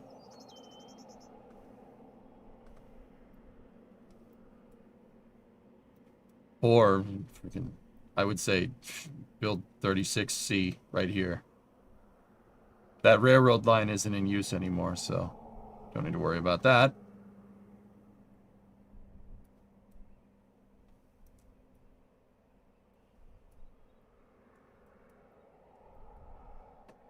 You mean 39B? Yeah, you know what I mean. Build, yeah, 39C up here.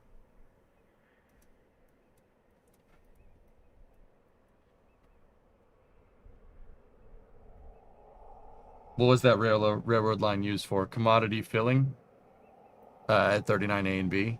That track is no longer there. It's indicated, but it's not there. A hurricane took it out, and they haven't rebuilt it because there's no need. The track stops at Playa Linda Beach, at the north side of Kennedy Space Center.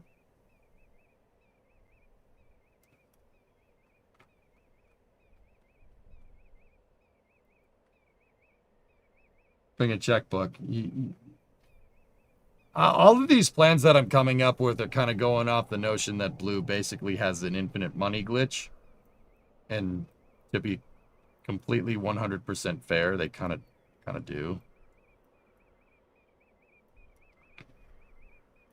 I mean, yeah, you could even build 39C and then 39D over here. That's well within Cape Canaveral's boundaries. Just build the crawlerway out there. That I don't think that would be as cheap as retooling 36, but also burbs.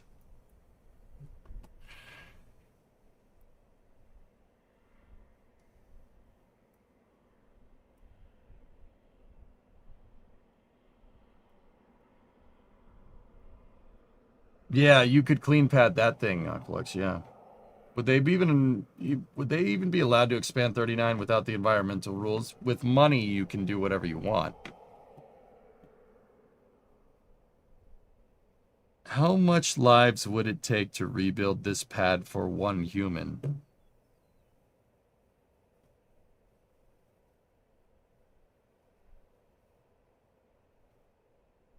I honestly have no idea what that freaking question means. I don't understand what that means. Max, are you all right? Okay, YouTube chat is scaring me.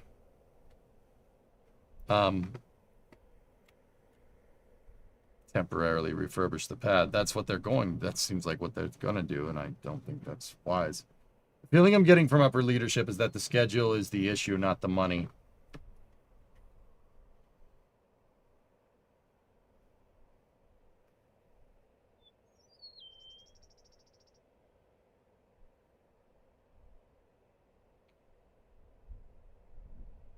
I have no idea, Deadbringer.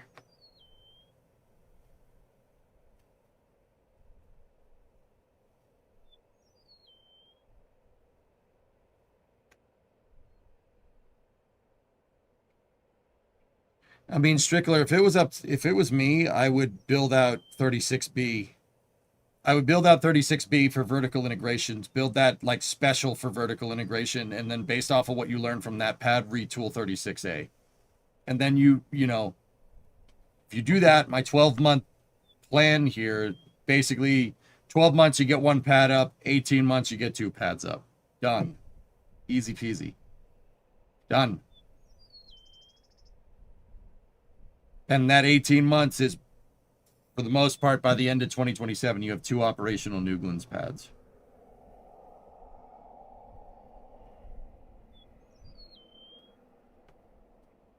Also, cement the walls inside. The cement walls inside the pad were blown to bits, so the pad is real bad. That's what I've been trying to tell everybody. Like, I'm not trying to say this to be a jerk. Like, that whole, dude, the whole ramp is shot. I'm sorry. Like, the whole ramp's shot. The whole pad's a write-off. And I mean that. Like, anything inside of this box is junk. Like, junk. With the exception of that tower that they said they could rebuild.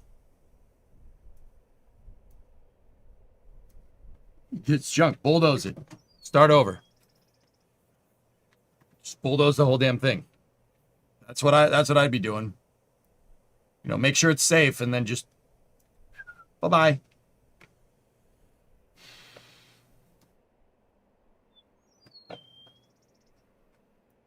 This is all caca. It's rebuild the tower two, better safe than sorry. Yeah, I mean, it'd take about a year to do. Your fuel farms are there, I guess.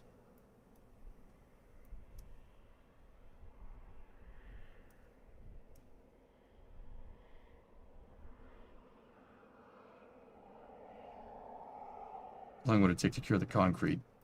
That's 12 months you could rebuild everything here. But they lost their transporter erector. So good. Start building an ML. Can they actually repair that tower? They said they could.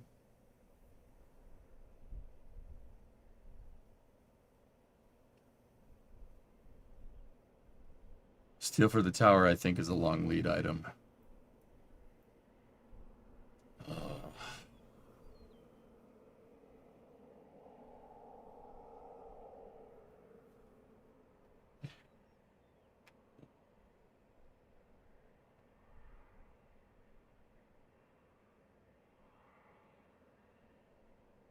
God, honestly, this whole relying on billionaires to get America back to the moon plan doesn't seem to be working out well, is it? I've been saying that for years, dude. And you know, like, I don't even have a problem with billionaires, to be 100% honest with you. Like, if they want to throw billions of dollars at spaceflight, I don't have a problem with that. It shouldn't be to the tune of defunding NASA, though. I've always said that that's a stupid idea. And we are currently seeing the fruits of that labor with no way to get to the moon. We can get near it, but we can't get to it. Just putting it out there.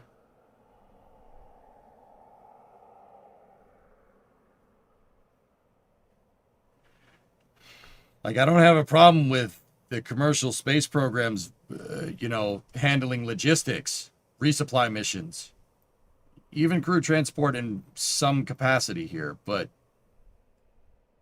NASA also needs to be doing it themselves. You said one New Glenn launch per week to make it sustainable. Would you need a second barge to make this work?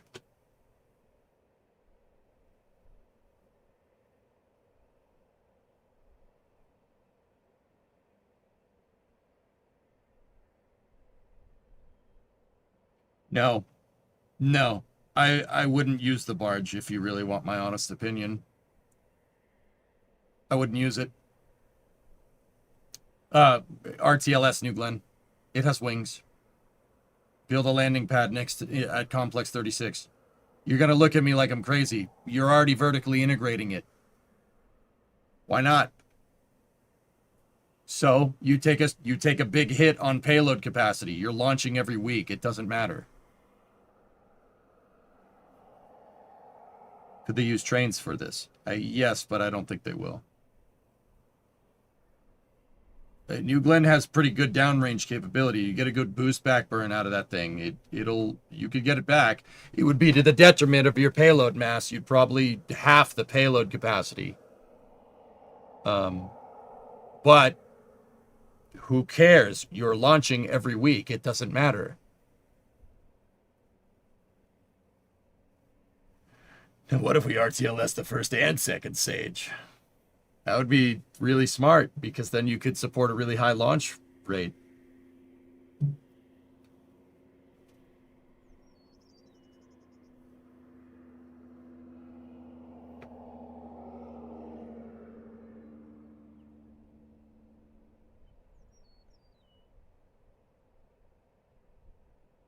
I don't know why it keeps popping up with my head, but why wouldn't a train... It's because you're on a train. I know, because you said earlier in the stream, hi, I am on a train. Remelot. You don't know why train stuff keeps popping in your head for rocket integration? It couldn't be because you're on a train, is it? I'm just putting it out there. I'm just putting it out there, dude. I mean, like, I don't mean to call you out, but you're home now. Oh, okay. What were you doing before you were at home? Were you on a train? Train ride, yeah. Okay. All right, just making sure. Is Spin Launch dead? Yes. Yeah. They haven't admitted it yet, but yes. Going to see the big boy. No, I want to, but in the cards. But is that a good idea to use, though? I mean, it could work.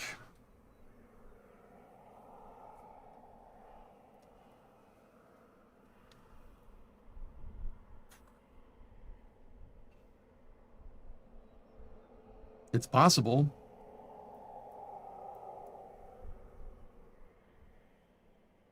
Yeah, Archie, I know. We almost have something that can do that. I mean, it's kind of funny when you think about it, isn't it? No one's ever brought back a second stage. Ever. That's never happened. In all of the rocket launches that have happened over the last 50 to 60 years, no one's ever brought back a second stage. We've brought back part of a second stage 134 times, or 133 times, but never a fully intact second stage.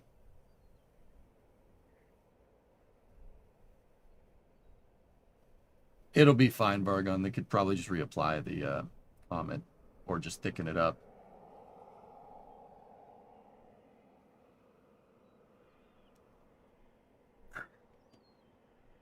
The shuttle. Yep.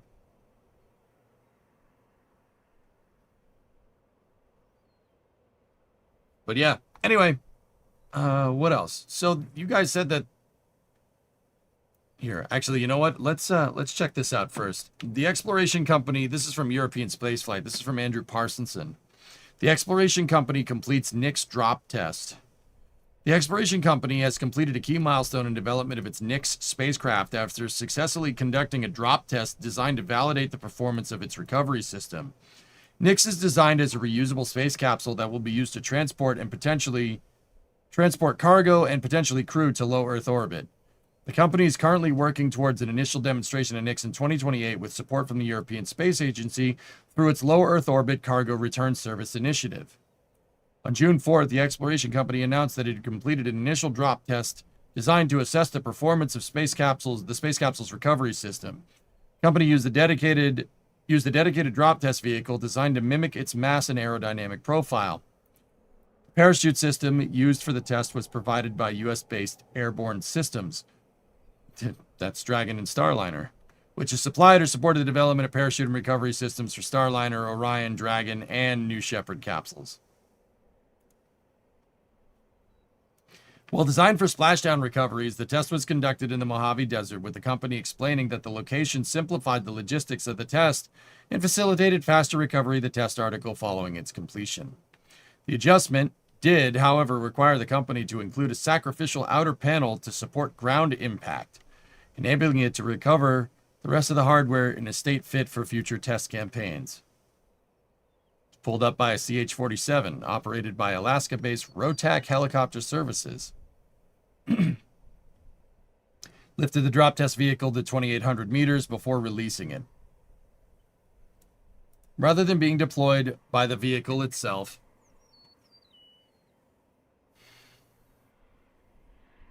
the drogue parachutes were extracted using a static line, stabilizing the vehicle ahead of main parachute deployment. All 4 main parachutes were deployed successfully, allowing the vehicle to touch down as gently as a system designed for splashdowns could reasonably achieve. According to a June 4th press release, early analysis indicates that the recovery system performed as expected. Initial analysis confirms that the recovery condition and event timings were achieved, including nominal extraction and handover from the drogues to the main parachutes, said the company. The vehicle dynamics observed during initial release and handover were in line with expectations for the DTV configuration drop test vehicle.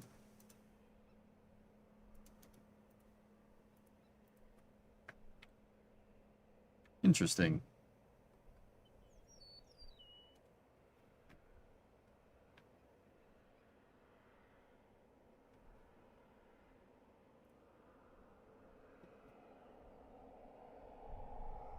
The front didn't fall off.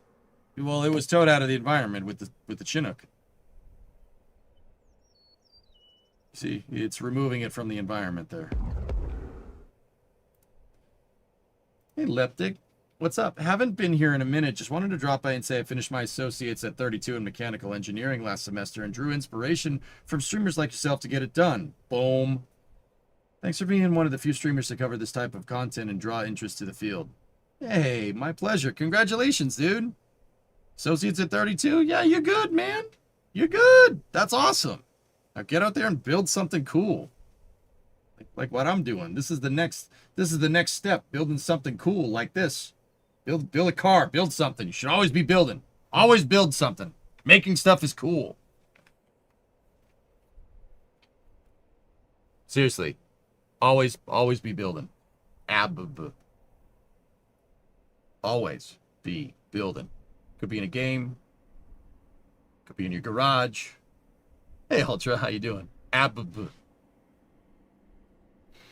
Should always be making something. Because making something is cool. And not only is making something cool, making something is difficult. Right? All difficult actions are enterprised with courage. Or something, I forget what the quote is. You too can build a car of Theseus in your own garage. Hey, there's still some rust on it. No. No. Always be building. Always. ABBA. I'm not. No. If we're going to coin a slogan, how about AMS? Always be making, or ABMS. Always be making something. No, all right. We got to work on it. We'll iterate. Always be constructing. ABC. Yep. Come on, man. You could dance. You could. Remember your ABCs. Put that on a shirt. Always be constructing.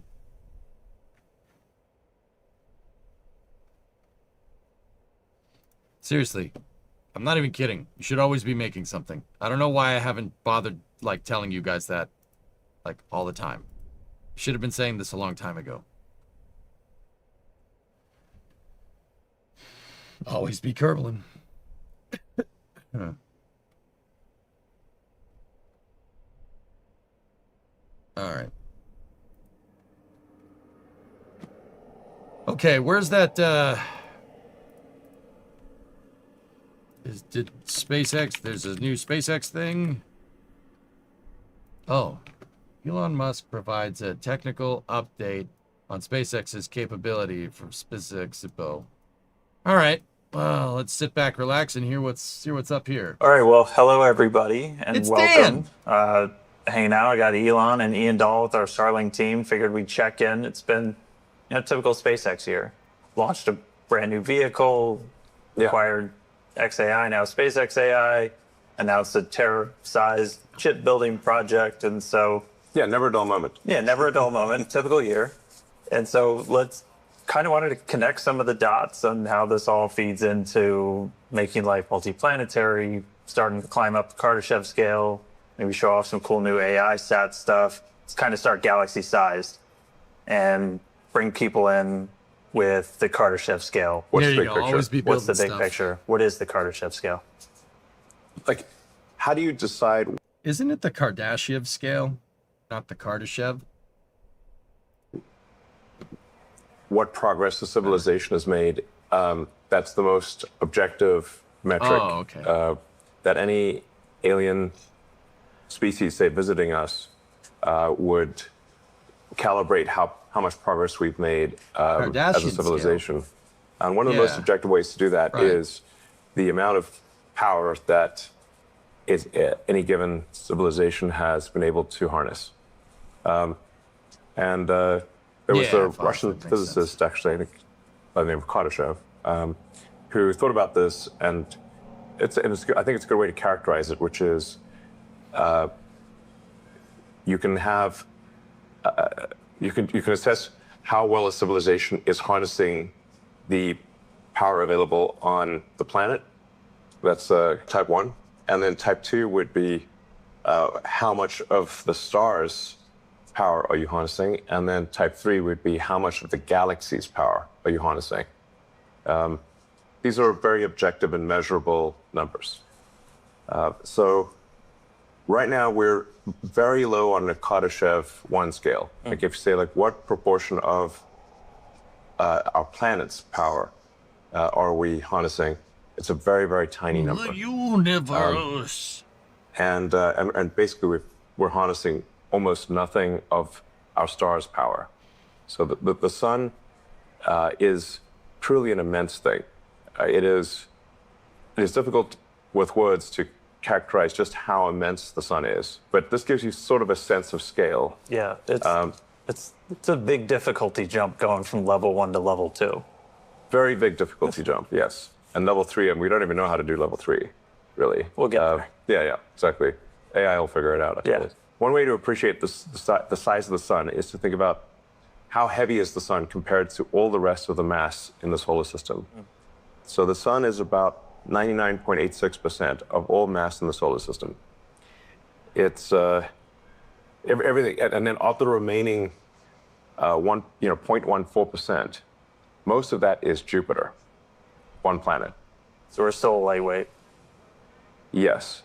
The entire mass of Earth is in the tiny miscellaneous category. We're like Earth is a tiny dust mote compared to the sun. But how much energy are we talking? Like coming from the sun, especially compared to what we're using here on Earth? Because it feels like the incident solar energy on the cross section of the Earth is roughly a half billionth of the sun's power output. And the vast majority of that we cannot use because 70% of Earth is water. Yeah. Technically, our planet should be called water because it is 70% water, and I think an alien civilization visiting us would be like, why are they calling it Earth when it is mostly water? we're the Greenland's not green of the solar system. Yeah. A bunch of the exactly even we're 70% water. And then of the 30% that's land, a bunch of it is, Antarctica or, Siberia type of thing. Very northern Canada type of thing. Very difficult to, not places people typically want to live, and you're not going to get a lot of solar power at the poles. So the actual usable area of land where you can get solar power is quite small. Anyway, in order to ascend the Kardashev scale, or in order to get to any meaningful percentage of the sun's energy harnessed, you have to go to space. If you wanted to get to, say, a millionth of the power output of the sun, you would have to increase civilizational energy harnessed by much more than 1 million. So we currently use much less than 1/trillionth of the power output of the sun. And 1 trillion is 1 million times 1 million. So basically, we're basically practically nowhere on the sort of the Kardashev 2 scale. Practically nowhere. So on Kardashev scale, we're still non-existent. Failing. We're not registered. non-existent. We're like not a. We're not even. Yeah. We're not registering. Not even a microsol. Yeah. No. And so to actually One microsol would be an epic achievement relative to where we are right now. something to aspire to. Yeah, that's our goal.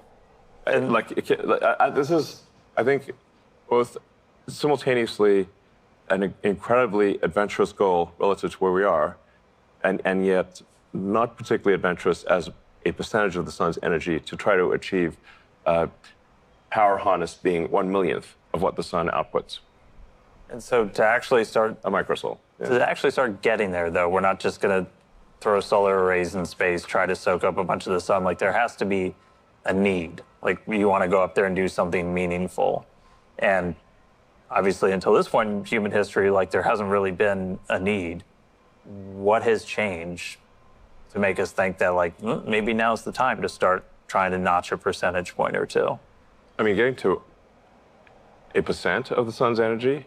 Maybe not a percent. Let's go, like, we'll move the decimal point back. So you're an extremely kick-ass civilization if you get to 1% of the sun's energy. And I'm like, wow, that civilization is going to be vastly more powerful than us, to say the least. Yeah.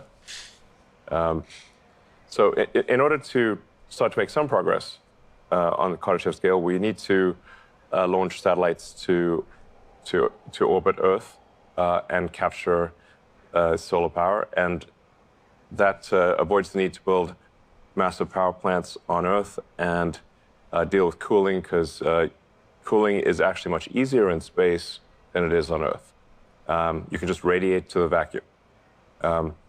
And so what we're proposing here and what we intend to do is to try to climb the Kardashev scale to, be kind of like a respectable civilization. So when the aliens, hopefully there are aliens out there, and they maybe finally decide to talk to us, where we have some respectable amount of the sun's energy being used. Yeah. That's not like totally pathetic, which is the current situation. And so before we start sending data centers, sending all of this to space, there are some limiting factors that we got to get through that would traditionally make it so like this is almost impossible. Yeah, what does it take to scale? Yeah. So things it takes to scale are you need to have a large mass to orbit capability, which is what Starship will give us. That large mass, so you ultimately. Guys, I saw a lot of people get a little weird about like heat rejection in space. So think about it like this. With enough power, heat rejection is nothing. That's super easy. He was talking about generating power, right? That's the idea. You can if you can generate a couple megawatts on each satellite with your solar panels, yeah, heat rejection is a very easy problem because you could throw power at that problem, and yeah, it's not that big of a deal. If you mass produce solar panels, for instance. The reason why it's been a pain in the butt in the past is because nobody mass produced solar panels for spacecraft. There is one guy that's working on it, and you just saw him talk a second ago. So when you could SpaceX could just make more solar panels. Make a satellite with bigger solar panels. Heat rejection becomes a very easy problem at that point. When was this vid made? It was posted today. Hey, Schmoog, 135-month resub. For 135 shuttle missions, dude. It's an easy problem, but it's always easier on Earth than it's in space, which is not what he said, bro.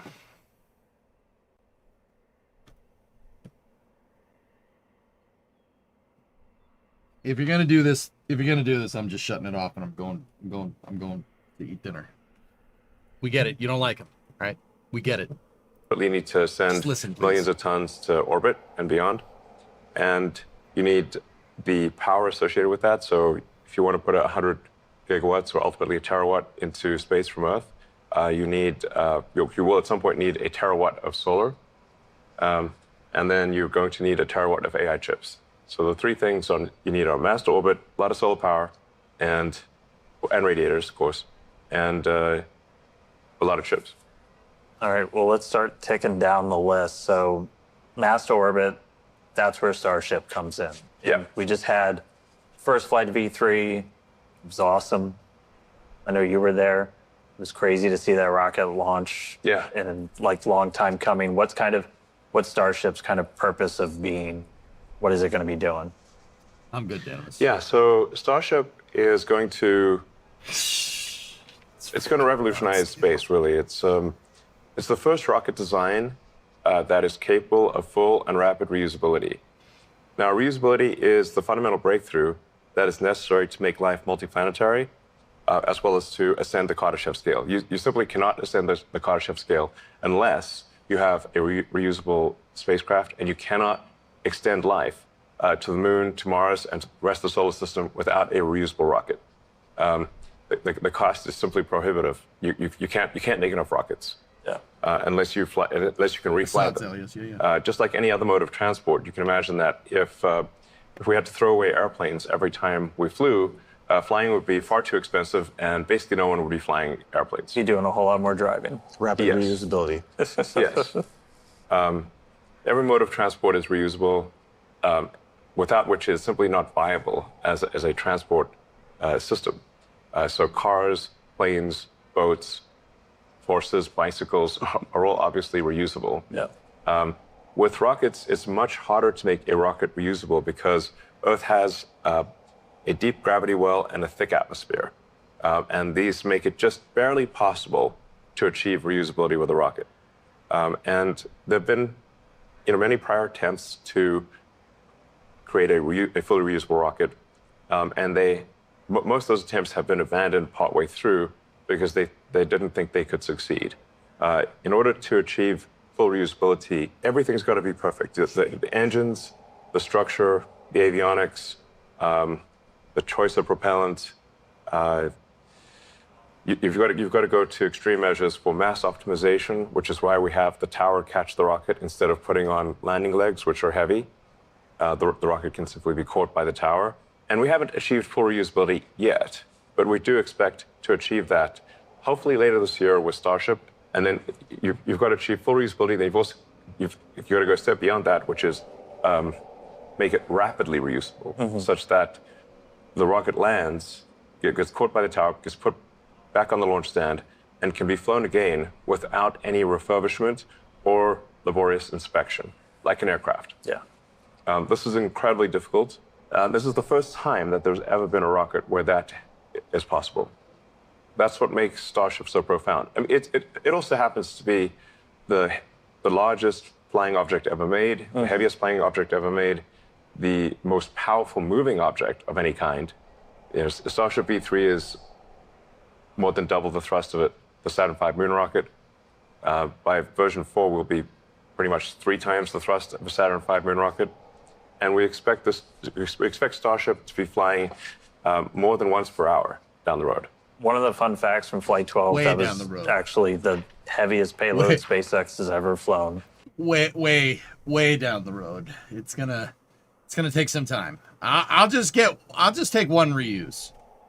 One reuse of a booster and a ship by the end of the year. Then I'll be good. You guys good? I'll be good.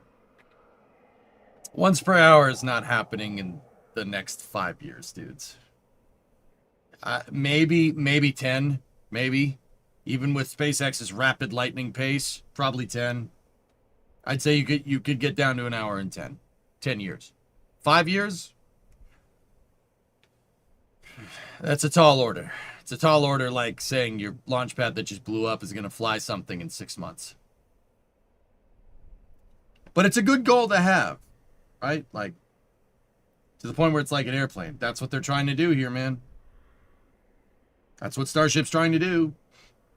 And that's still just a fraction of what V3 can do. So, Yes. I mean, once we're flying massive amounts really rapidly, I mean, we More than that, already Turbo. fly the majority of payload to space with Falcon. Do people even really understand what mass orbit becomes once Starship is flying?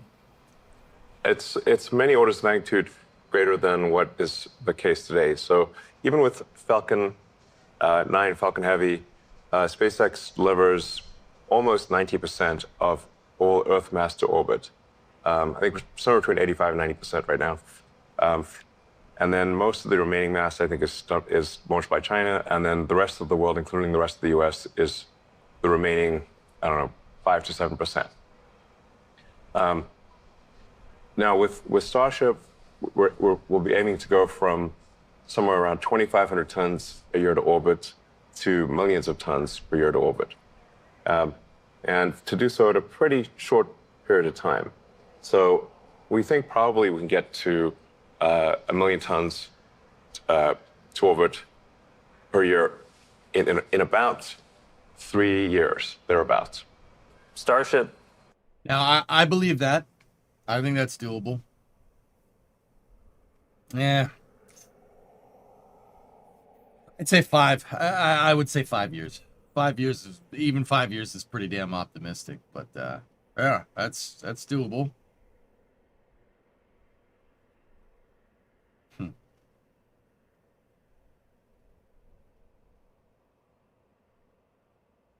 Gonna fly your mom up there, and Starship isn't big enough, Joggy.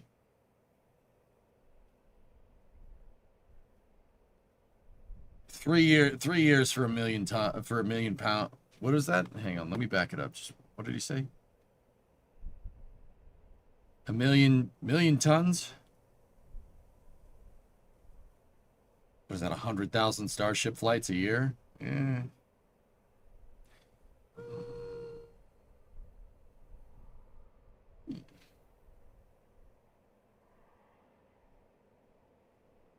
10,000 flights at 100 tons. Yeah. Yeah. Sorry, I couldn't math when I should have left it.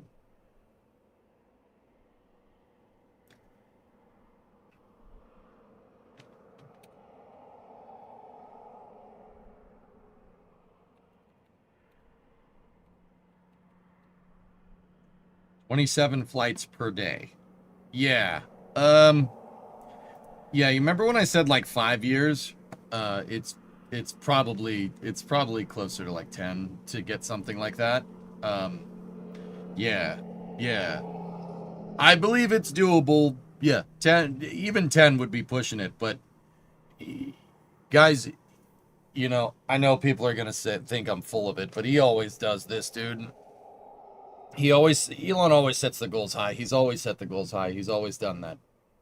Because in his mind, right, if you set it to 1 million tons, you set your goal 1 million tons in 3 years, right? Even if you fail, you only get 50% of that. That's still 500,000 tons to orbit. That is more than enough to achieve what they're trying to do. Well, that's well enough. Remember that they count Starship in the payload calculation. Interesting. To orbit. I don't know why you do that, but all right. In about 3 years, thereabouts. Starship is going to take care of the mass to orbit limiting factor. Yes. And then power generation. So first, and Ian, maybe you can help. People probably struggle to visualize a little bit when you say like data center in space. Like we're not going to slap. Real quick, Bacon, how long until SpaceX builds their own refinery? Oh, yeah, don't worry about that. That was the other bit of space news. So this is Niall, my buddy Niall, reported this. It's from the Brownsville commissioning meeting. SpaceX are planning the construction of a single 16-inch LNG pipeline from the port of Brownsville, headed on towards their Starbase site.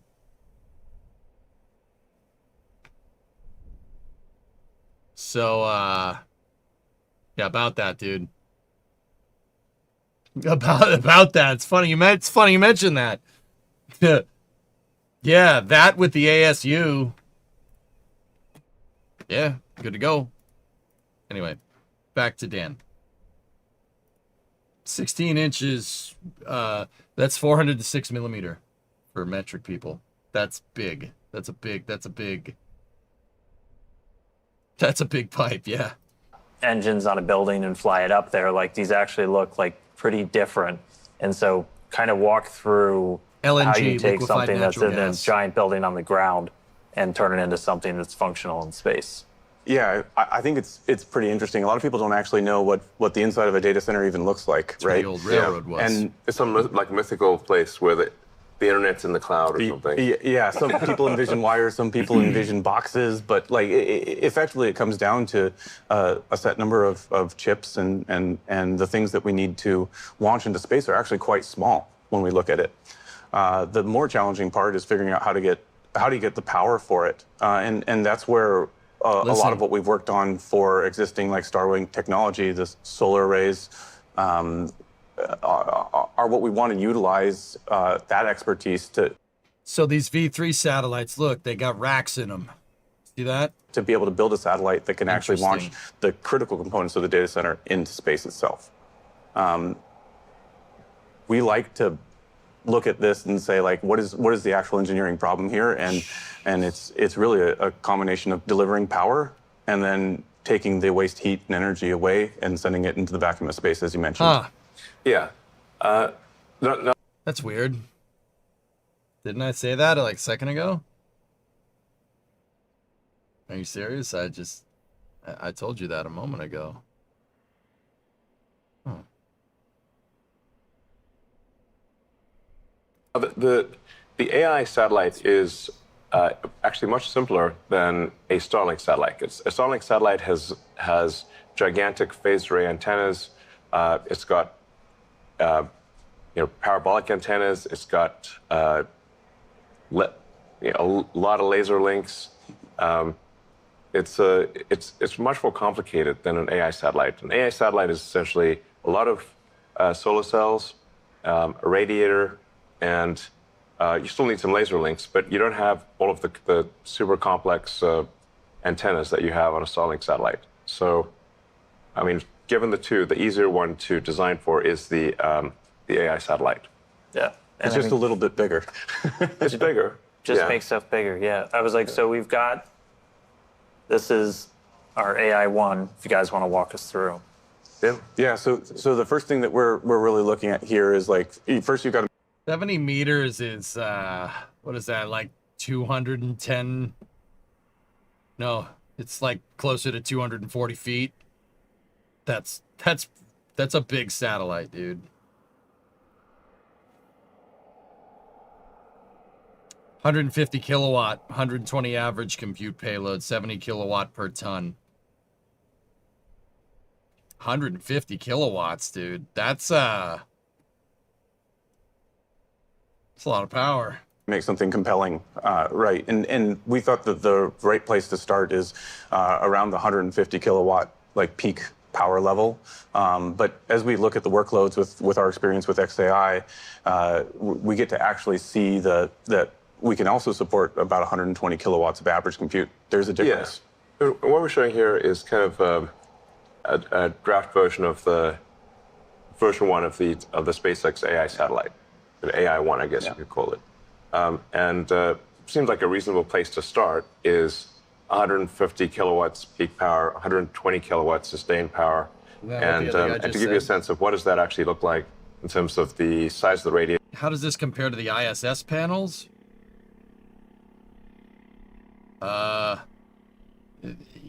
Yeah, they're comparable in size. The ISS panels, I think, are a little bit bigger, but the ISS panels do not generate 150 kilowatts power. Actually, power's at a premium on the space station, guys. That's why they put the rollout solar arrays on it. The International Space Station rollout solar arrays. They're called IROSes. It is size of the solar panels. The assumptions here are 250 watts per square meter for the solar array, and about 1,400 watts per square meter for the radiators. So the radiators, these are double-sided. Radiators are radiating both sides. They're oriented knife edge to the sun, and it's 1,400 watts per square meter is a very achievable goal. Over time, we think we can probably do above 250 watts per square meter and above 1,400 watts per square meter for the solar panels and radiators, respectively. But this gives you like this is pretty much what the satellite's going to look like. Yeah. It's a lot of solar panels, radiator, and then everything else is pretty small by comparison. And these are like evolutions of things that we have actually already launched in our Starlink constellation to date. Yeah. That's really, I think, the cool part to me is that we're looking at solar technology that we already are going to use on the V3 Starlink vehicle. So I'm like really excited to then just take those and make it bigger. Yeah, part of what we want to convey here is that there's not some magic that's necessary that doesn't exist for the AI satellites. As Ian said, a lot of this is technology we've already made for the Starlink V3 satellites. So we basically don't think this is a super hard problem compared to things we already do. There would also be probably something on the order of a terabit of connectivity, of laser link connectivity from the satellite. The 150 kilowatt peak power level roughly matches what, say, an NVIDIA GB300 rack would do. So if you've got a GB300 with 72 GPUs, its peak power, I think, is around 140 kilowatts. But it's almost impossible to get it to be at that peak power. A more reasonable operating envelope would be around 120 kilowatts average power. But it can peak up to 150. So it's basically, think of it as a rack of compute in space. And then you can connect these racks of compute to either each other via the laser links or directly to the Starlink constellation. Yes. So you can close the link with the Starlink constellation, and then Starlink can then send that data to the ground using the existing Ka and Ku antennas on the vehicle. It also has laser links to the ground as well.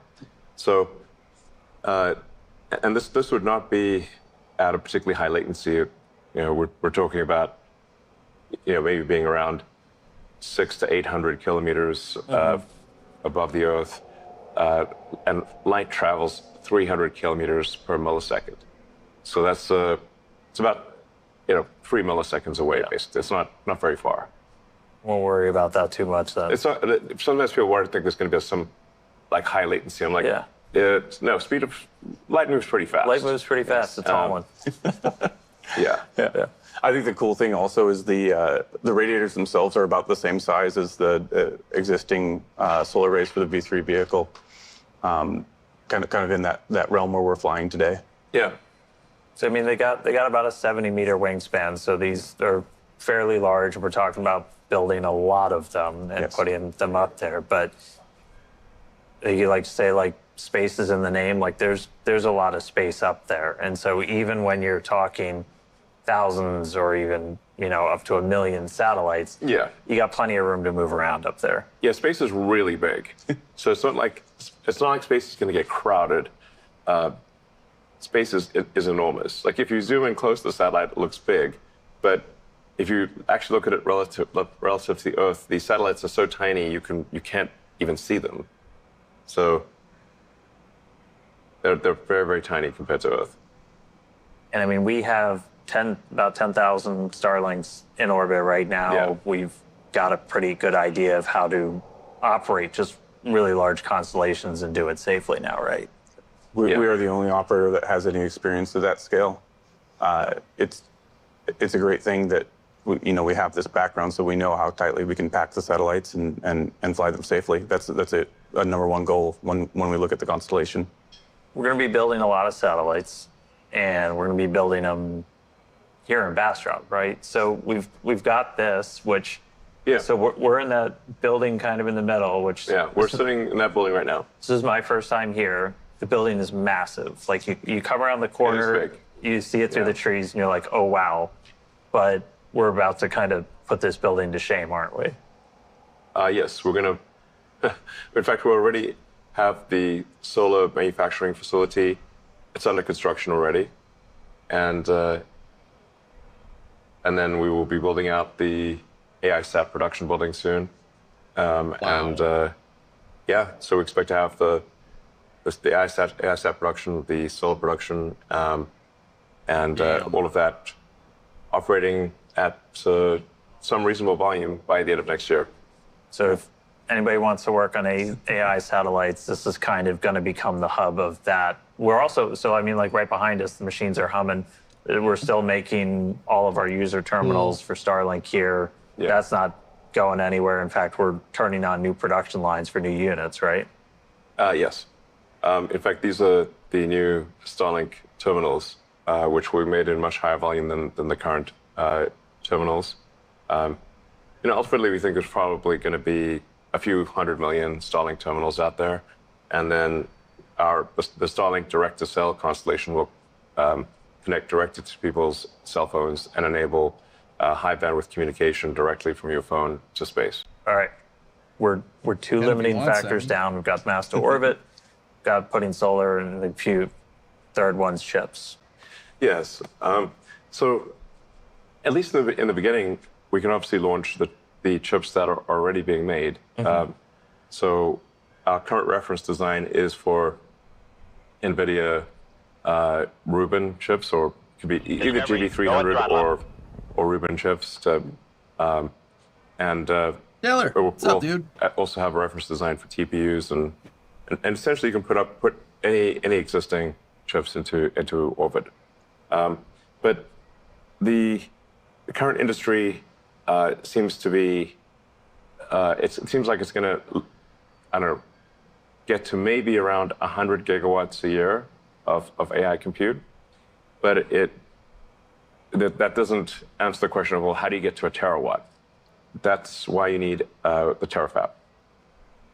Always looking a step bigger. Yeah. Yeah, in order to get to the next order of magnitude, you need a gigantic chip factory. And to give you a sense of scale here, we expect that the terafab is going to be around 100 million square feet, which is 10 times the size of the Tesla Gigafactory, Texas. And what, aside from just, I'm going to need Starship point to point to get from one. Can I just see that one more time, please? To give you a sense of scale here, we expect that the terafab is going to be around 100 million square feet, which is 10 times the size of the Tesla Gigafactory, Texas. And where is this going? And what, aside from just, I'm going to need Starship point to point to get from one end to the other, aside from just the size, what's going to make this Where are you unique, building? different from any other Texas. chip building operation on the planet? Well, I That's think over time there's that's going a to big be a lot place. of technology evolution with the terafab, but fundamentally it's about scale. So even if there were no fundamental technology breakthroughs, you could simply scale the existing chip making technology with a lot of difficulty to a terawatt of chip output per year. That's, if you look at it just from the logic die standpoint, that's equivalent. That's like having 1 billion chips per year with a kilowatt per reticle. So it's 1 billion full reticle equivalent chips, each doing a kilowatt, and then you're going to need a lot of memory to go with that. A lot of people today even think orbital data centers were like a decade away. Yeah, I think we want to try to give people a sense of the time frame. At least the time frame we're aiming for. I mean, people should take this with a grain of salt to some degree because this is just our best guess. So this is not a promise of what we'll do. This is what we are going to try to do and think we probably can do. See, that's what I mean. He always sets the goal high. He's been doing this for years. Been following SpaceX since 2013, man. Dude, he always does this. He always sets the goal high. And dude, so say you want to do 100% of this goal, right? Even if you achieve 50% of that, 50% is still 49% better than everybody else. You know what I mean? Like that's what he does. This is the point that I was trying to make. Which is to get to roughly an annualized rate of 1 gigawatt per year by the end of next year in terms of space AI compute. And then aspirationally, scale that by an order of magnitude per year. So in 2.5 years, hitting an annualized rate of 10 gigawatts a year to space. In 3.5 years, maybe 100 gigawatts. And then depending upon what progress there is in chip making in the rest of the world and with the terafab, going beyond that to scale to a terawatt per year, which is 1,000 gigawatts. Which is that's twice the current electricity consumption of the United States. No. I think there will be an appetite for that, but we'll see. It's a lot of satellites. Dude, even if you, like I said, even if the AI thing doesn't work, dude, you still have data centers in space, man.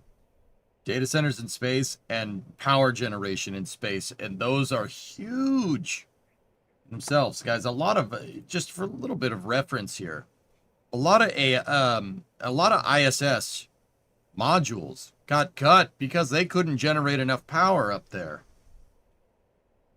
Straight up. Entire modules from the ISS program were built, and then they figured out, oh crap, we're not going to be able to power this, and said, nope, never mind. The Japanese famously built out the centrifuge module. They wanted to put a centrifuge up in space. Nope, not enough power. So, like, even if the AI thing isn't a thing, being able to generate that amount of power in space is huge. And not only that, but you're mass producing it, so you're doing it relatively cheap. That's actually a big deal. Like, I'm not like the biggest AI guy as much as any other person can be, but that in itself is way worth it. What's stopping you at that point? Like, if the AI stuff doesn't work, you want to build a city on the moon, you want to build a factory on the moon, you want to build a data center on the moon. What, are you not going to be able to power it? No, you could just put fields of solar panels out on the moon. No big deal. And if you fit, dude, what SpaceX could do at that point is just can figure out microwave transmission and just beam the power back to Earth. You could do that too. You could beam it back down with microwaves. It's totally doable. I don't know what it's going to think about, but maybe do a lot of simulations or something. Yeah. So after we've, working through all the limiting Yeah, there you go, factors, Ivo. we've kind of topped out what we can do on Earth. What is the next step to, again, try and actually notch maybe some percentage points towards becoming Kardashev level 2? Why stop there? Yeah. Why think small? You're, Because a terawatt actually is I don't very want you to small. think small. Let's not think small. So there is, in order to get to It's not. another 3 orders of magnitude to 1,000x from a terawatt per year, the only way that we can really see that you can achieve that is on the moon with a mass driver, essentially where you do local production of photovoltaics and solar and radiators on the moon. Maybe you bring the chips from Earth, or you could conceivably make the chips on the moon. But you need most of the mass to be made on the moon, so you don't have to transport it to the moon from Earth. And then because the moon has no atmosphere and only 1/6 Earth's gravity, you can accelerate the AI satellites into deep space without a rocket.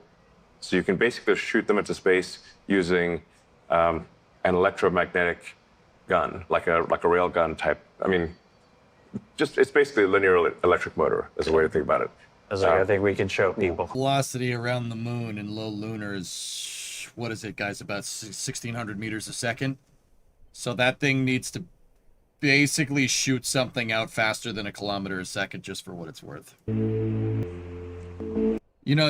Isabel, you said that's reminding you of trains. If you're making a linear accelerator like that could shoot stuff off to that speed, SpaceX could make trains.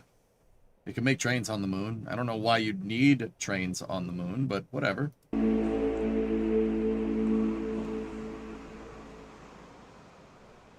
I mean, if that doesn't get you excited for the future, I don't really know what will. I'm fired up to see a mass driver on the moon. That would be very cool. Yeah. Sci-fi future. Yeah. Kind of with you guys on that one. It would also mean that if we're bringing that amount of mass to the moon, it would mean that anyone who wants to go to the moon will be able to go to the moon.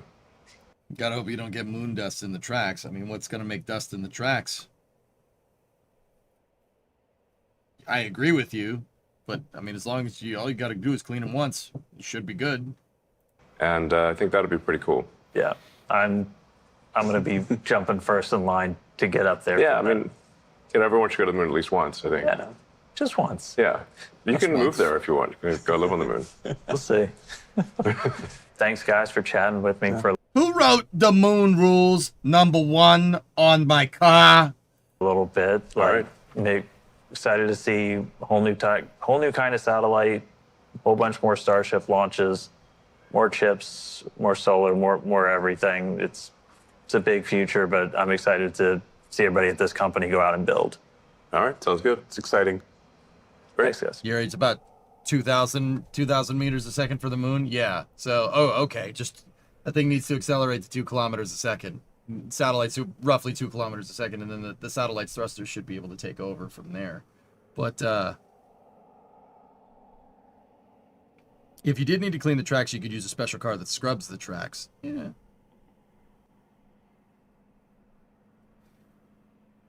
If it was me, I would just have my accelerator magnets facing downward. Just face them down. So if, like moon dust falls onto the track, it just goes, it either settles on top of the magnet, in which case who cares, or it just falls through, and you don't have to worry about getting on the rails or anything. Cover the tracks in a tube. That looks to be like that's what they did there. Does this open the door to moon hobos hitching rides? I don't think hitching a ride on that would be a very safe thing to do, but yeah.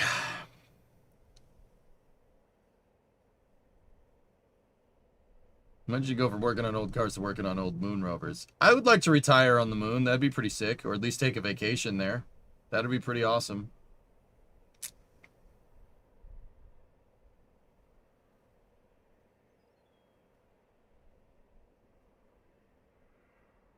Not very safe isn't a no.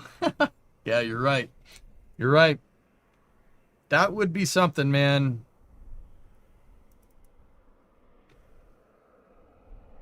One 6G would be very nice on the joints, man. Be really nice, really easy. Moon would make a great retirement home.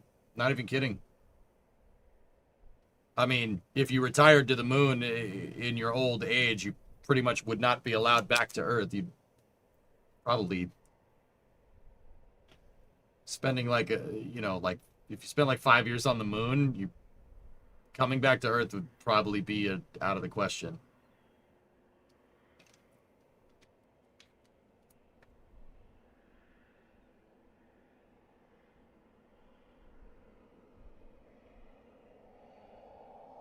Yeah, uncapping, me too, man, me too. Get those seniors making chips on the moon.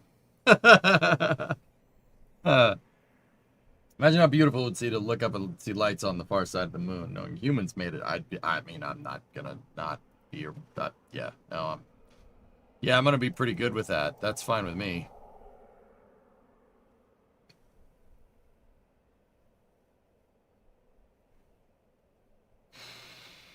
This was also mentioned before, but I question the amount of materials we have on Earth to make this happen in production terms. Well, they're gonna vertically integrate, dude. So yeah, I don't know. See, there are hopes for a Hubble repair mission. We'll see how this next Pegasus launch goes. One man. But anyway, guys, we're getting up past 8 o'clock here, so I hope that's gonna do it for Space News. I hope you guys enjoyed it. Yeah, that video at the end was pretty cool. I think that's all I got for you. So we looked at Titan 1 silos, talked about New Glenn stuff, talked about Starship, and how SpaceX is trying to achieve a scale that I just quite frankly can't put together correctly in my mind, which is bananas.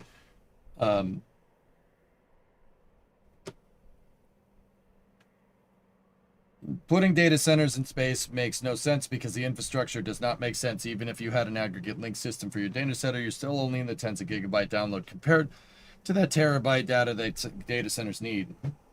Your power is free. You pay no utility bill in space. Now consider it.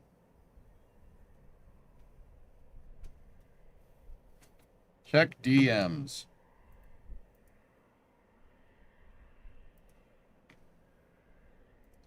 Yeah, I saw that. Starship, some of the pad got a little damaged, but that's okay. We can talk about that maybe tomorrow. Yeah, no problem, guys. I hope you enjoyed it. Free power doesn't solve the bandwidth problems you have.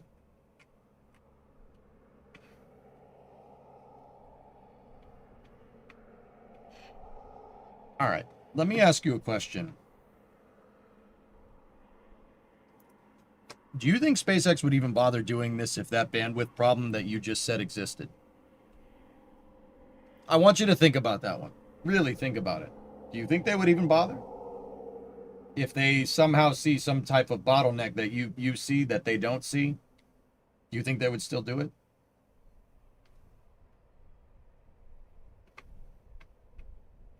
It looks like the GSE damaged itself.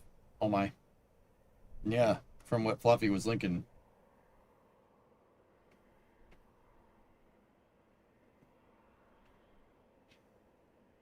I mean, something to think about.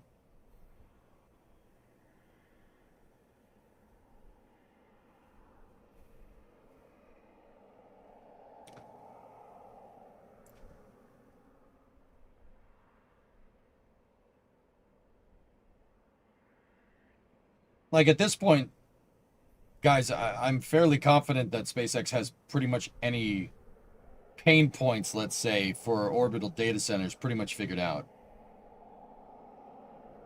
To be honest, right now, they will do everything to pump the numbers for the IPO. Dude, somebody was telling me over in YouTube chat, Deadbringer, like if they do good with that IPO, they could raise $75 billion in capital.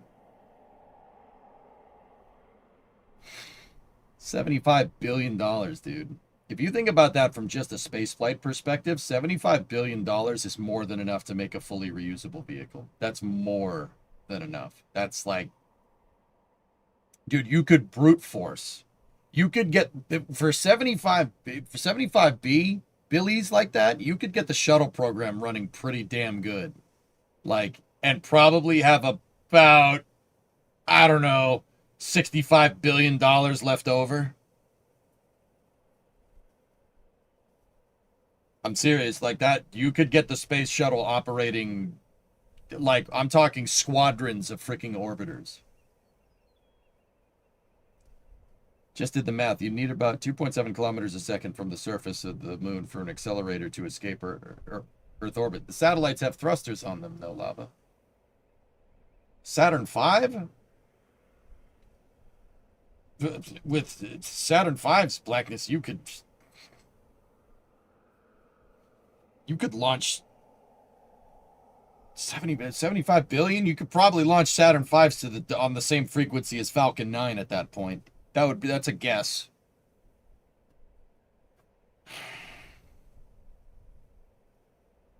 DH, we'll talk about that for space news tomorrow. But yeah, dudes, that's 75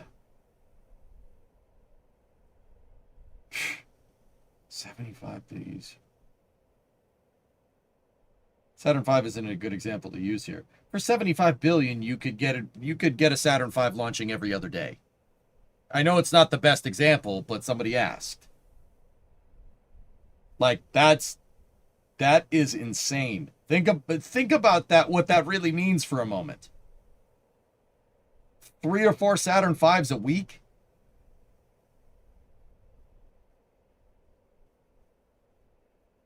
That's,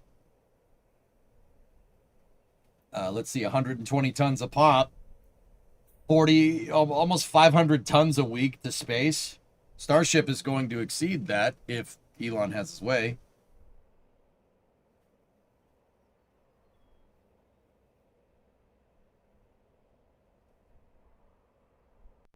That is an ungodly amount of cash. Isn't most of the 75 billion meant for chip manufacturing? Yeah, Rocco, that's why when I started saying this, I was speaking strictly from like a spaceflight perspective. I don't know about chip manufacturing. I don't know nothing about that. The point that I'm trying to make is 75 billion is more than enough to make Starship fully reusable. Like, that's way more than enough. That's actually over budgeting, which makes sense because, like you said, most of it is going towards chip manufacturing, right? Like, that makes perfect sense.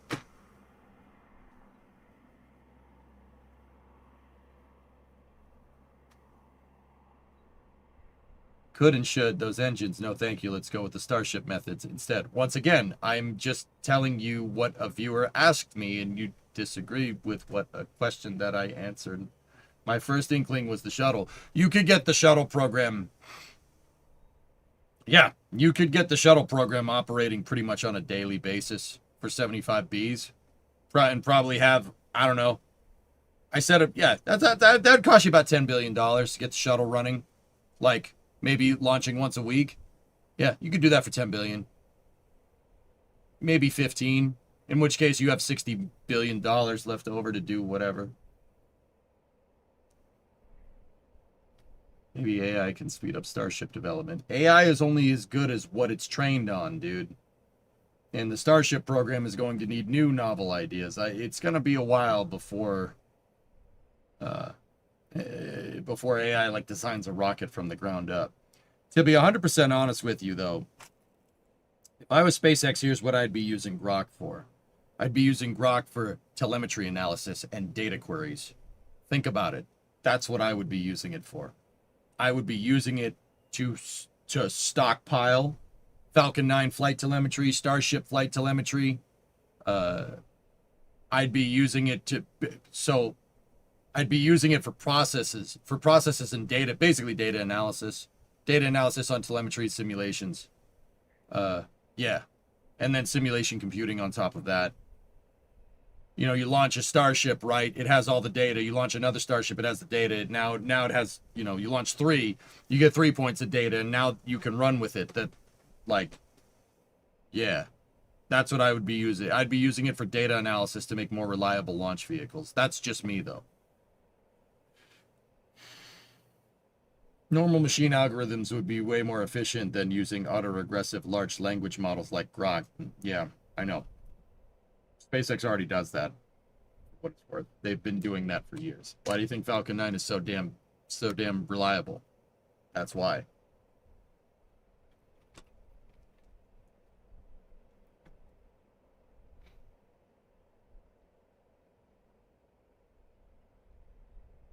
Yeah, I would be using it to query data and stuff, like basically organize telemetry information and stuff like that. But yeah, I mean, you could make the argument that they don't need that, but they probably will because, you know, they just merged with XAI. Like, I mean, I'm just putting it out there, dude. All right, dudes, that's gonna do it for me. I'm gonna go check on Bree. I'm gonna go get some dinner. I'll talk to you guys later. Thank you very much for watching. I hope you enjoyed this space news. We'll be back tomorrow. So I'm gonna be here at just a little bit before 11 a.m. We have the Artemis 3 crew announcement. So we'll do like a space news segment at the beginning of the day tomorrow. And then, I don't know, maybe finish working on the car, on that rocker panel, figure out that thing, and then maybe do a later night space news or something. Anyway, thank you very much for watching, dudes. Then maybe BF6. I don't know. It depends. Well, let me talk to Bree. We'll see what's up. So I hope you guys enjoyed it. Thank you very much for watching, everybody. I'll see you guys tomorrow at 11 Eastern. Artemis 3 crew announcement tomorrow. Let's go. Thank you very much for watching and have a good night.